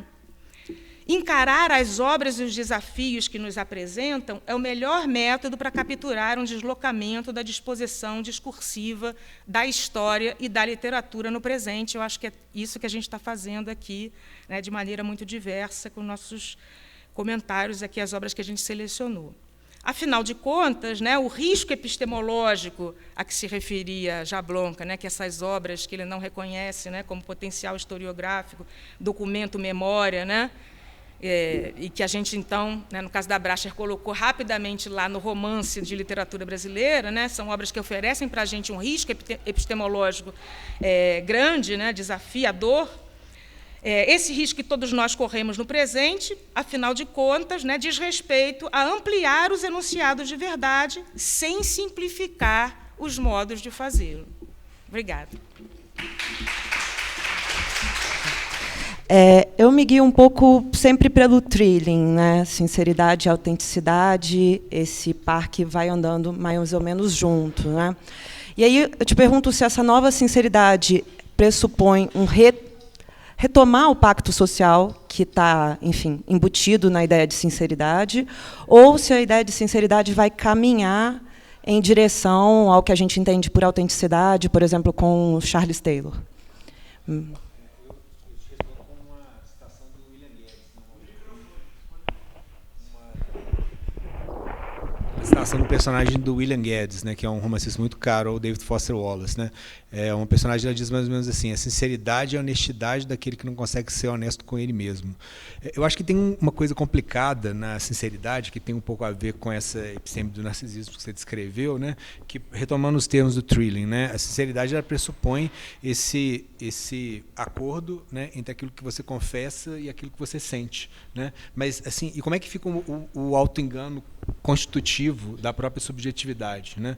Eu acho que assim, já pulando lá para a honestidade ou para a autenticidade, acho que tem a necessidade de uma espécie assim de mediação narrativa, digamos assim, para que o sujeito de alguma maneira ele perceba a sua própria cegueira, né? Só que essa percepção da cegueira ela nunca vira um ponto de estabilização, né? Então ela exatamente porque esse eu é uma espécie de concha oca, né? É um processo que, na verdade, ele não para nunca, né? Agora, assim, o David Foster Wallace, com certeza, ele tinha uma relação de amor e ódio, né, com esses pós-modernos mais casca grossa, né, tipo o John Barton, ele não os ignorava, né? Mas assim, uma coisa que acho que me parece muito evidente é essa ideia assim, de que a literatura ela teria que sair do seu solipsismo, né? E aí ele dá uma resposta para isso que é muito na linha até do que o César estava citando ontem, né, quando ele falou do William James, né? Assim, você tem que aprender a pensar, então tem que aprender no que pensar, em como pensar, no que prestar atenção, né? Então não sei se eu respondi, Aline, mas assim é uma sinceridade que ela tem assim um grão de sal, né, dentro dela, né? É claro que assim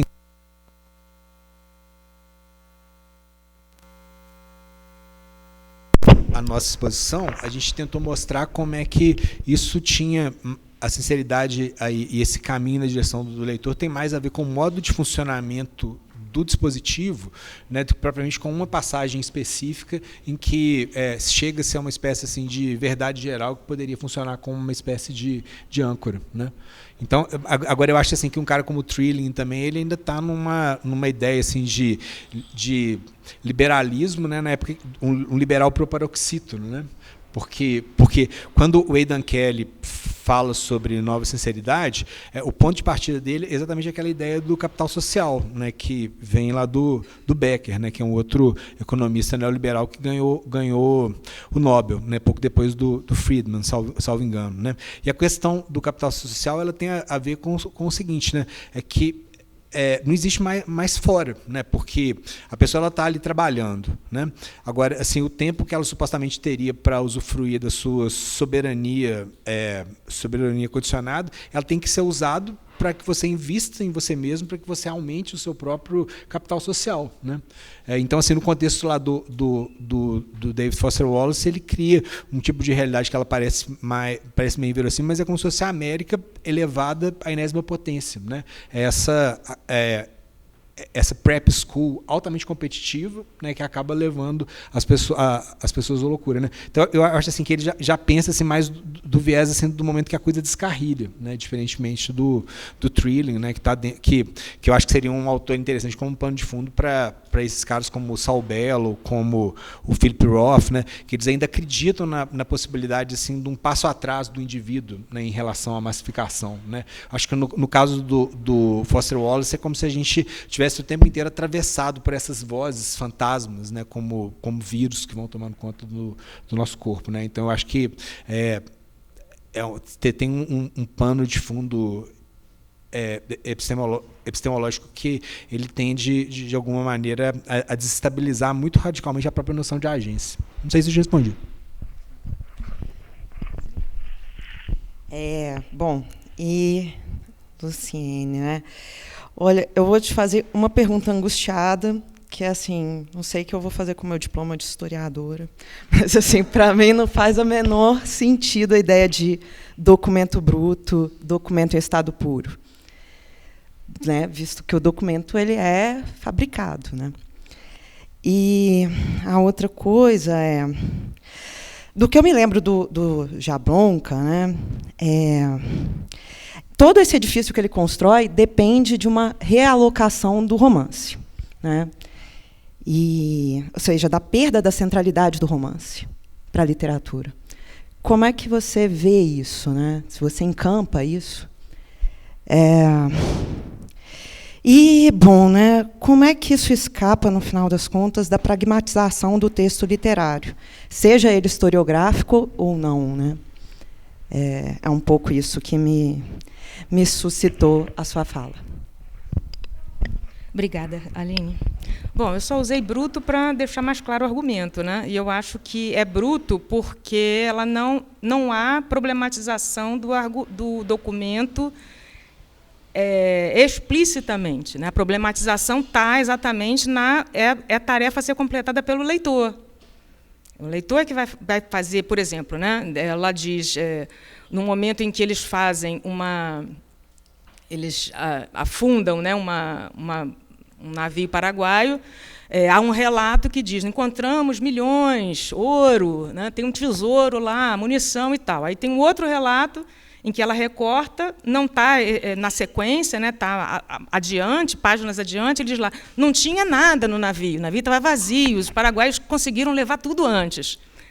Então, é o documento bruto, porque ela vai lá, lê o documento, tira as passagens, e a montagem ela está ali, né?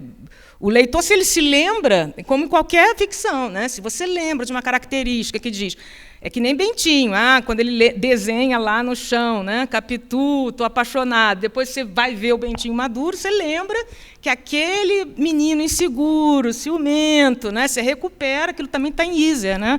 Você recupera as características, você faz o leitor tem que ativar, né, a sua memória de leitura. Então, acho que isso também está na montagem do documento. Então, ele vai ser puro só se você não consegue fazer essas articulações, né, que estão essas ironias, os confrontos, as dúvidas que vão aparecer, as diversidades das versões que vão ser exploradas no recorte core que vai ser proposto, na montagem que vai ser proposta por ela. Então, é uma maneira diferente da do historiador, né, que o Jablonka está dizendo, né, que é importante reconhecer que ele precisa comentar o modo de aproximação ao documento, dando a ele, inclusive, essa característica documental, né, que isso tem que ser explicitado. Esse caminho de contato com o documento ele tem que ser reconstruído para o leitor, com inteligibilidade, porque aí a inteligibilidade do argumento e do documento, né. Bom, perda da centralidade do romance, né? Eu não sei se eu entendo assim a proposição dele, né? Eu acho que é perda da relação do romance eu entendo mais a proposição do Jablonka como uma dissociação entre aqueles liames rígidos a que a Luísa se referiu, citando o trechinho da Gallagher, né, que a gente aprendeu ao longo da modernidade da relação entre o romance e a ficção, que, embora não se resuma a isso, né, claro, a literatura não se resume à ficção, embora a gente só possa falar isso nesse nível de especialização, né, porque o lugar comum é isso, o romance é ficção. Né? Eu acho que o que ele está dizendo não é que o romance perca a centralidade, né? Eu acho que o que ele pensa eu vou retirar do romance a ficção, porque aí eu vou entrar numa zona de território em que eu, como historiadora, eu posso pleitear também algumas características que estavam reservadas dentro desses liames rígidos da ficção, que é mostrar o processo de elaboração do argumento sendo construído, narrativizar esse caminho de reflexão feita pelo historiador ao tratar do documento. E ele diz, isso aí é o que acontece na literatura. Se eu leio os romances fazem isso, os narradores são isso, né? São reflexões sobre os impasses que enfrentam, os obstáculos, e a maneira como resolvem seus problemas. Então, eu não acho que ele está falando da perda da centralidade do romance, eu acho que o foco dele é na dissociação entre o romance e a ficção. A última consideração, eu não...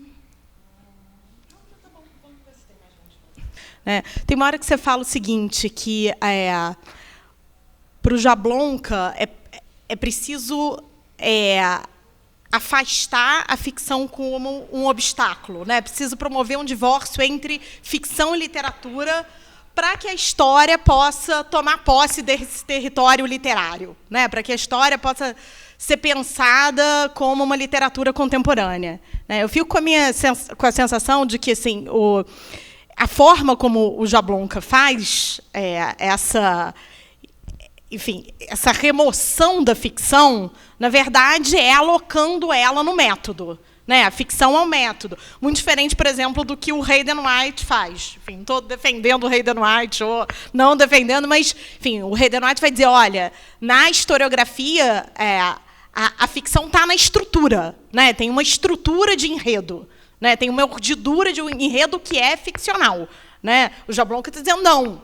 Né? A ficção está no método, na formulação de hipóteses, por exemplo. Né? E aí tem uma frase dele que eu acho fantástica, enfim, eu não gosto, não me irrita, mas eu acho fantástica de qualquer jeito. Ele fala, a ideia de transformar a história numa literatura contemporânea não é fazê-la regredir às belas letras ou dissolvê-la no banho ácido da virada linguística. Acho muito boa essa frase, mesmo que eu não concorde com ela, é muito boa. Então, assim, eu acho que ele tem essa preocupação.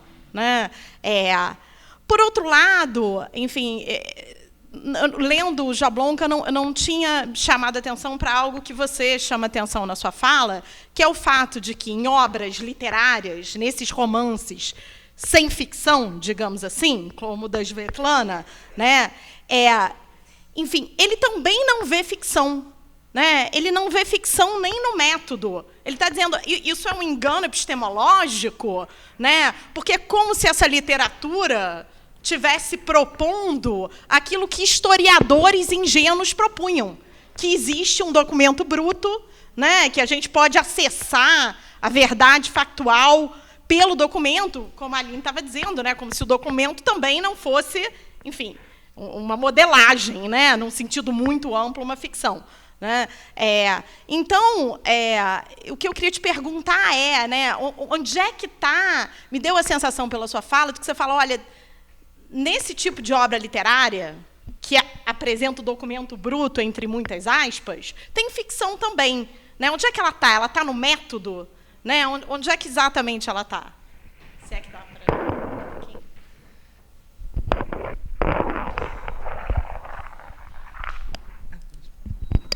Obrigada, Luísa. Na verdade, essas coisas foram ficando mais claras para mim, né, à medida que eu fui fazendo o texto e pensando muito sobre ele, depois de já pronto mesmo, porque eu acho que tem aí um encaminhamento na construção do próprio argumento do Jablonka que é um pouco confuso. Né? Então, eu acho assim, primeiro ele pensa a ficção nesse sentido de uma invenção narrativa, de um narrador, né, de personagens, de trama. Aí ele diz, essa ficção ela está em declínio. A gente tem muitas histórias que vão se afastar da ficção inventiva, digamos assim. Né? E aí, então, quando tem um modelo radical como esse, aí ele diz, aí, então, isso também não é. Né? E aí eu acho que também uma coisa que ficou assim, vai se ajustando aos poucos, né, com os debates que eu tenho visto aqui mesmo, né, é a ideia de que eu acho que, então, quando ele quer retirar, né, essa especificidade da ficção... Porque ele quer retirar essa especificidade da ficção literária, mas ele quer algo dessa ficcionalidade, que é a primeira pessoa e a narrativa. O modo de encadeamento dos fatos, ou do argumento, ou do raciocínio, que também é uma palavra importante para ele, né, do método. Então, eu fico pensando que, na verdade, o que ele faz, né, jogar fora a oportunidade de pensar exatamente o momento em que essas zonas se aproximam aí, né? Esses estatutos discursivos precisam delimitar de novo seus territórios. Né? Não sou também favorável a nenhum ficcionalismo, não acho que vai desaparecer, que a história vai virar literatura, nem que a literatura vai virar história. O que me interessa é pensar, eu acho, né, um redimensionamento disso. Né? Obrigada exatamente por esse fora de campo. O que está acontecendo, né, aí ao nosso redor? Inclusive porque a gente negou muito tempo a existência da verdade. Né? A gente falou muitas vezes, não, a verdade é uma questão de ponto de vista. A gente é culpado por isso. Então, acho que a gente tem que lidar com isso agora. Então, o que eu acho, né, é que ele precisa da literatura, porque ele quer alguns instrumentos da literatura, mas não todos. Né? Então, ele rejeita isso. Agora perdi o meu fio. Aonde é que vai parar a ficção? Então, aí o que eu vim consolidando aqui ao longo das mesas, né? Eu acho que quando a gente fala, né, de desestabilização da ficção, embora o professor Ernesto, né, rejeite completamente, né? Quando a gente fala em desestabilizar a verdade, os regimes de verdade, né, ou isso que a gente chama de realidade, né, eu acho que o que a gente está pensando efetivamente é como a ficção, eu acho sinceramente que essa definição, isso que esses liames a que a Gallagher se referia, eles estão frouxíssimos hoje, entendeu? Eles existem, eles estão aí, a gente convive com eles, mas a gente convive com outros objetos que forçam essas ligações. E eu estou interessada exatamente em qual é a nova configuração. Eu não acho que vai ficar tudo ao léu, tudo vai ser tudo, entendeu? Eu estou interessada em acompanhar esse movimento, para onde é que vai. E eu acho, sinceramente, que... eu não acho que vai acabar a ficção da invenção, né? Pelo menos não agora, não nos próximos 50 anos. Acho que a gente vai continuar escrevendo imaginação, invenção, personagem, trama, entendeu? Eu não acho que vai acabar. Não sou catastrofista, né? O que eu acho é que há muitos outros elementos aí, muitos outros objetos que levam a gente a pensar que a ficção tampouco, por que ela vai deixar, né? Ou por que ela está se exercitando numa outra zona, ela também está acabando ou está sendo desvalorizada ou abandonada ou se tornando desimportante. Entende? Então, o que eu acho que sobra da ficção, nesse momento, né, inclusive a partir das proposições do Jablonka, né, pensando essa ideia da história como literatura contemporânea, é que eu acho um pouco que eu elaborei um pouco no comentário ao Roberto, né, por isso agradeço muito também a ele a leitura que ele fez do filme, porque eu acho que também deu uma organizada no que eu estava pensando e que não tinha assim tão claro para mim. Porque eu acho que o interesse para mim é pensar como é que a ficção, se desligando de algo muito próprio a ela, que a gente já consolidou como muito próprio, né, força a gente a pensar nas impropriedades, quais são os terrenos em que ela atua, né? Então, me parece que, hoje, o elemento fundamental é a imaginação, que está muito atrelada à ficção. E a imaginação não significa a gente inventar alguma coisa que não aconteceu ou inventar sobre o que é a verdade. Né? Não significa isso. Significa disputar ou compreender o intrincado jogo do que é chegar a afirmar isto é a verdade, né? E eu acho que esse potencial conjectural, hipotético, especulativo, né, é próprio da ficção, dos regimes ficcionais. E que a ficção, sendo escolada nisso, pode ajudar imensamente a gente a se exercitar nisso em vários outros campos da nossa vida, no campo político, nas relações sociais, no enfrentamento das fake news, né? Então, é mais ou menos isso que eu ainda não botei à prova, mas que eu acho que, para mim, já é a grande conclusão que eu tiro daqui da minha experiência ouvindo as falas até agora. Eu queria fazer uma pergunta tanto para a Luciene quanto para o Emílio.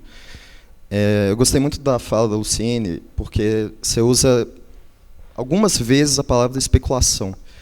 E eu não consegui me furtar assim, de não pensar no livro novo do Nodari, né, que é a literatura como antropologia especulativa, né? Que aí talvez nesse caso seria um jeito mais ou menos elegante assim, né, de reconciliar, né, esses campos que estariam divorciados, né, a literatura e a história, né, mas se a gente pensa neles ambas, né, nesse prisma de uma antropologia especulativa, talvez o problema se dissolvesse um pouco melhor, né. Então queria escutar assim para ver o que você acha, se já leu o livro, se você gosta. E para o Emílio eu queria perguntar, porque também, enquanto eu escutava, eu nunca li também o livro do Foster Wallace, mas eu fiquei pensando muito, eu não consegui me esquecer assim, de pensar na figura do Mark Fisher, né? Que eu não sei se ele já escreveu algo sobre o Foster Wallace, provavelmente deve ter escrito naquele blog dele, né? Mas eu estava pensando muito nessa tradição que o Fischer ele se mantém, né, de um certo aceleracionismo, né, com, enfim, aquela galera da Universidade de Warwick que estava lendo muito Kant, Sade, Bataille, e estavam pensando assim, a gente está no fim da história mesmo, o projeto soviético ruiu, então quais são as soluções políticas para o nosso tempo, né? Tipo assim, como a gente não consegue inventar um novo sistema político, uma nova economia política, resta a gente acelerar os mecanismos do capital até seu máximo, até o próprio colapso, e desse colapso criar algo novo. Que é um pouco, eu acho, a tática desses terroristas do livro que você fala, né? O Mahatma, etc. E aí, voltando com a pergunta da Aline, né? Se talvez esse projeto de uma nova sinceridade não seria também uma espécie assim, de tentativa aceleracionista para os Estados Unidos, né? Você usa muito esse termo, né? Levar a 90ª potência, né? Seria um pouco isso, assim, acelerar, potencializar todas as coisas mais, digamos assim, repugnantes do sonho americano, e disso daí formar algo novo, né? E se isso é uma postura que não seria um pouco cínica também, em algum aspecto, enfim, é um pouco isso.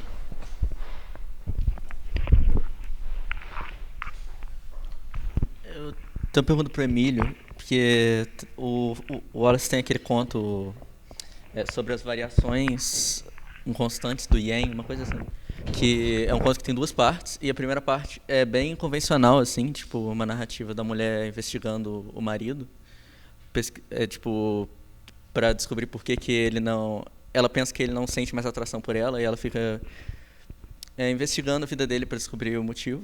E a primeira parte é bem convencional, assim, só que a segunda parte, ela muda completamente, tipo, começa dizendo que o autor não foi capaz de narrá-la como gostaria, então a segunda parte do conto são anotações para um conto que não terminou de ser escrito, assim, só pequenos verbetes, assim, cheio de siglas e abreviações sobre, tipo, 100% experimental, sobre o conto que ele gostaria de ter escrito. E será que essa nova sinceridade também seria, tipo, esse tipo de reconhecimento dos limites, assim, da literatura, de como, até onde a literatura é capaz de chegar, porque ele se achou incapaz de alcançar essa literatura que ele gostaria de ter escrito. Então ele deixou como esse conto inacabado como uma prova, assim, de que ele também não conseguiu alcançar essa literatura que ele desejava. Tipo, essa parte, é isso que é a nova sinceridade, talvez, será? Você diria? Tem a ver também com uma certa ideia assim, do inacabamento estrutural, né, que teria um pouco a ver com aquilo que o professor Nabil retomou ontem, quando ele estava falando do inumano, né, assim, de uma espécie assim, de eterna condição em medias res. Aí tem a ver com aquela coisa que o Ernesto falou, que eu gostei também, embora até ache legal o filme Matrix, né, essa ideia de que o conhecimento ele é sempre em medias res, né. Agora, eu acho, João, que eu devo talvez ter usado mesmo o termo aceleracionismo para me referir ao terceiro veio da trama, né? Mas assim, eu acho que isso é uma coisa que tem a ver com uma tradição, né? Essa ideia assim de desafiar os limites do verossímil, né? Eu acho que isso de alguma maneira é um pouco contemplado por algumas reflexões do Hayden White, quando ele fala assim que diante das grandes catástrofes do século XX, né, o realismo balzaquiano ele teria perdido, né, a sua vigência, né? Agora, eu acho que assim, no projeto literário dele tem claramente uma vontade de se aproximar do leitor, né? E eu acho que isso também remete para uma certa ideia de disciplina. Aline, eu não sei se ele... Muito provavelmente ele não leu Gellin, sabe? Mas alguma coisa ali eu acho que remete para isso, né? É como também assim, o livro é muito grande, não deu para a gente falar assim, de tudo, né, que eu tinha anotado, né, tem alguns detalhes que me parecem significativos. O personagem do Don Gately, que é tipo o herói que faz lá os 12 passos, ele é um cara assim, no início do livro ele tem uma espécie de passividade quase patológica, porque ele vê a mãe dele apanhar do pedaço todos os dias e ele, na verdade, ele não consegue fazer nada. né? E depois tem uma outra cena que é meio delirante, que ele fala que o padrasto ele pega as moscas, né? Então ele tem essa habilidade é meio sobrenatural de capturar as moscas, aí ele tortura as moscas, que nem o Fortunato do Machado de Assis, ele tira as asas das moscas, né? Então, e o próprio Ken Erdődy também, que eu citei, que é a segunda seção do livro, ele começa o seu delírio, né, enquanto ele está esperando a maconha chegar, pensando se ele vai ou não matar uma mosca, né? Então, assim, você tem um personagem que, de uma maneira muito não cínica, né, tem uma hora que ele consegue encontrar um prumo para a vida dele, né? Mas isso está ligado a condições muito específicas, né? Porque o duplo rival do Gately em English House, o Geoffrey Day, ele fala coisas que seriam, acho que, as coisas com as quais a gente concordaria normalmente, né? Ele diz assim, essa coisa de Alcoólicos Anônimos é muito totalitária, é muito pouco americano, então quer dizer que a minha salvação agora é viver a minha vida segundo uma série de clichês, né? Mas eu não sei se eu chamaria ele de cínico, não, né? Porque também a gente tem que pensar um pouco assim, como que a figura literária ela é construída, né? A persona. E um detalhe que, lamentavelmente, eu esqueci de citar, né? O cara se suicidou em 12 de setembro de 2008, né? O Stephen Moore, que é um grande crítico historiador, que era também um dos apoiadores dele, né? Num livro sobre a história do romance, ele chega a se referir ao Werther, né? Ele fala assim, o Werther ele seria aquele personagem dotado de uma mistura de intensidade e autodestrutividade, cuja combinação seria o DFW, né?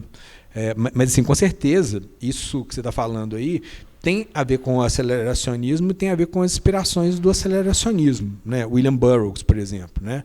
E o próprio Wallace, em várias entrevistas, ele fala que o Vollmann, né, um pouco mais velho que ele, era melhor que ele, né? Ele fala assim, eu não sei que horas que esse cara dorme, né, para conseguir fazer aqueles livros intermináveis que o William Vollmann fala, né? Mas eu penso isso dentro de uma perspectiva crítica, né, que tem exatamente a ver como alvo principal essa ideia de entretenimento, né, como essa fruição que te coloca num estado de passividade absoluta, né? Então, assim, o cara construiu um dispositivo, né, que, para que ele seja dominado, você, no mínimo, vai ter que consumir um mês da sua vida, né, para ler. Aqui tem aquela menina, aquela professora lá de Yale que fica revoltada, Amy Hungerford, fala que uma vez ele falou numa entrevista que para entender o livro dele tem que ler 2 vezes, né? Então tem esse problema, né, com o qual a gente lida, né, essa escassez de tempo e espaço, né, e o que você faz com ele, né? Então a ética dele também passa um pouco, que eu acho que conecta com o que a Luciene falou, né, no que você vai prestar atenção, né? Mas a maneira como ele desampara o leitor e ao mesmo tempo, acho que eles nos trata como adultos, né? É porque você tem essa enxurrada de dados nos quais a gente vai ter que encontrar esses fios de Ariadne, sabe? Então, nesse aspecto, eu acho que é uma crítica muito exacerbada, né, ao modus vivendi americano, né? Então a perspectiva dele teria certamente muito mais a ver com o Marat do que com o Hugh Stepney. Agora, por exemplo, um Saul Bellow, um Philip Roth, para citar outros 2 grandes escritores, com certeza eles estão do outro lado, né? Não tem dúvida. Obrigada pela pergunta. Eu já li o livro do Nodari.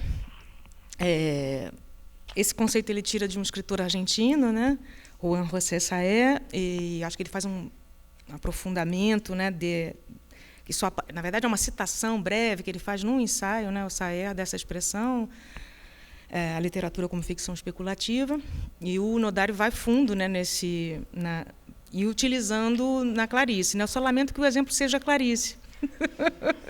Eu queria que ele explorasse isso para outros autores e de outras épocas, em especial contemporâneo, que é o que me interessa, e para ver se aqueles fundamentos lá, né, eles se sustentam, se eles poderiam ser ampliados, modulados, de que maneira, né, essa concepção. De qualquer forma, né, a maneira como ele trabalha lá na Clarice, a ficção especulativa, eu acho que tem semelhança, assim, interseção com o que eu falei um pouco antes, conversando com a Luísa, né?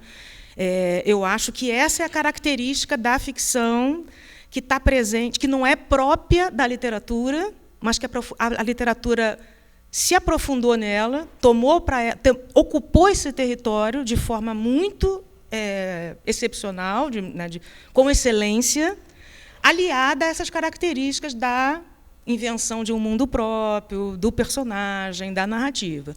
Então, o que me interessa é ver, nesse avanço da literatura do real, ou de literaturas documentais, né, que eu acho que está muito presente hoje, muitas obras desse universo, como é que elas também não deixam de fora essa faceta da ficção.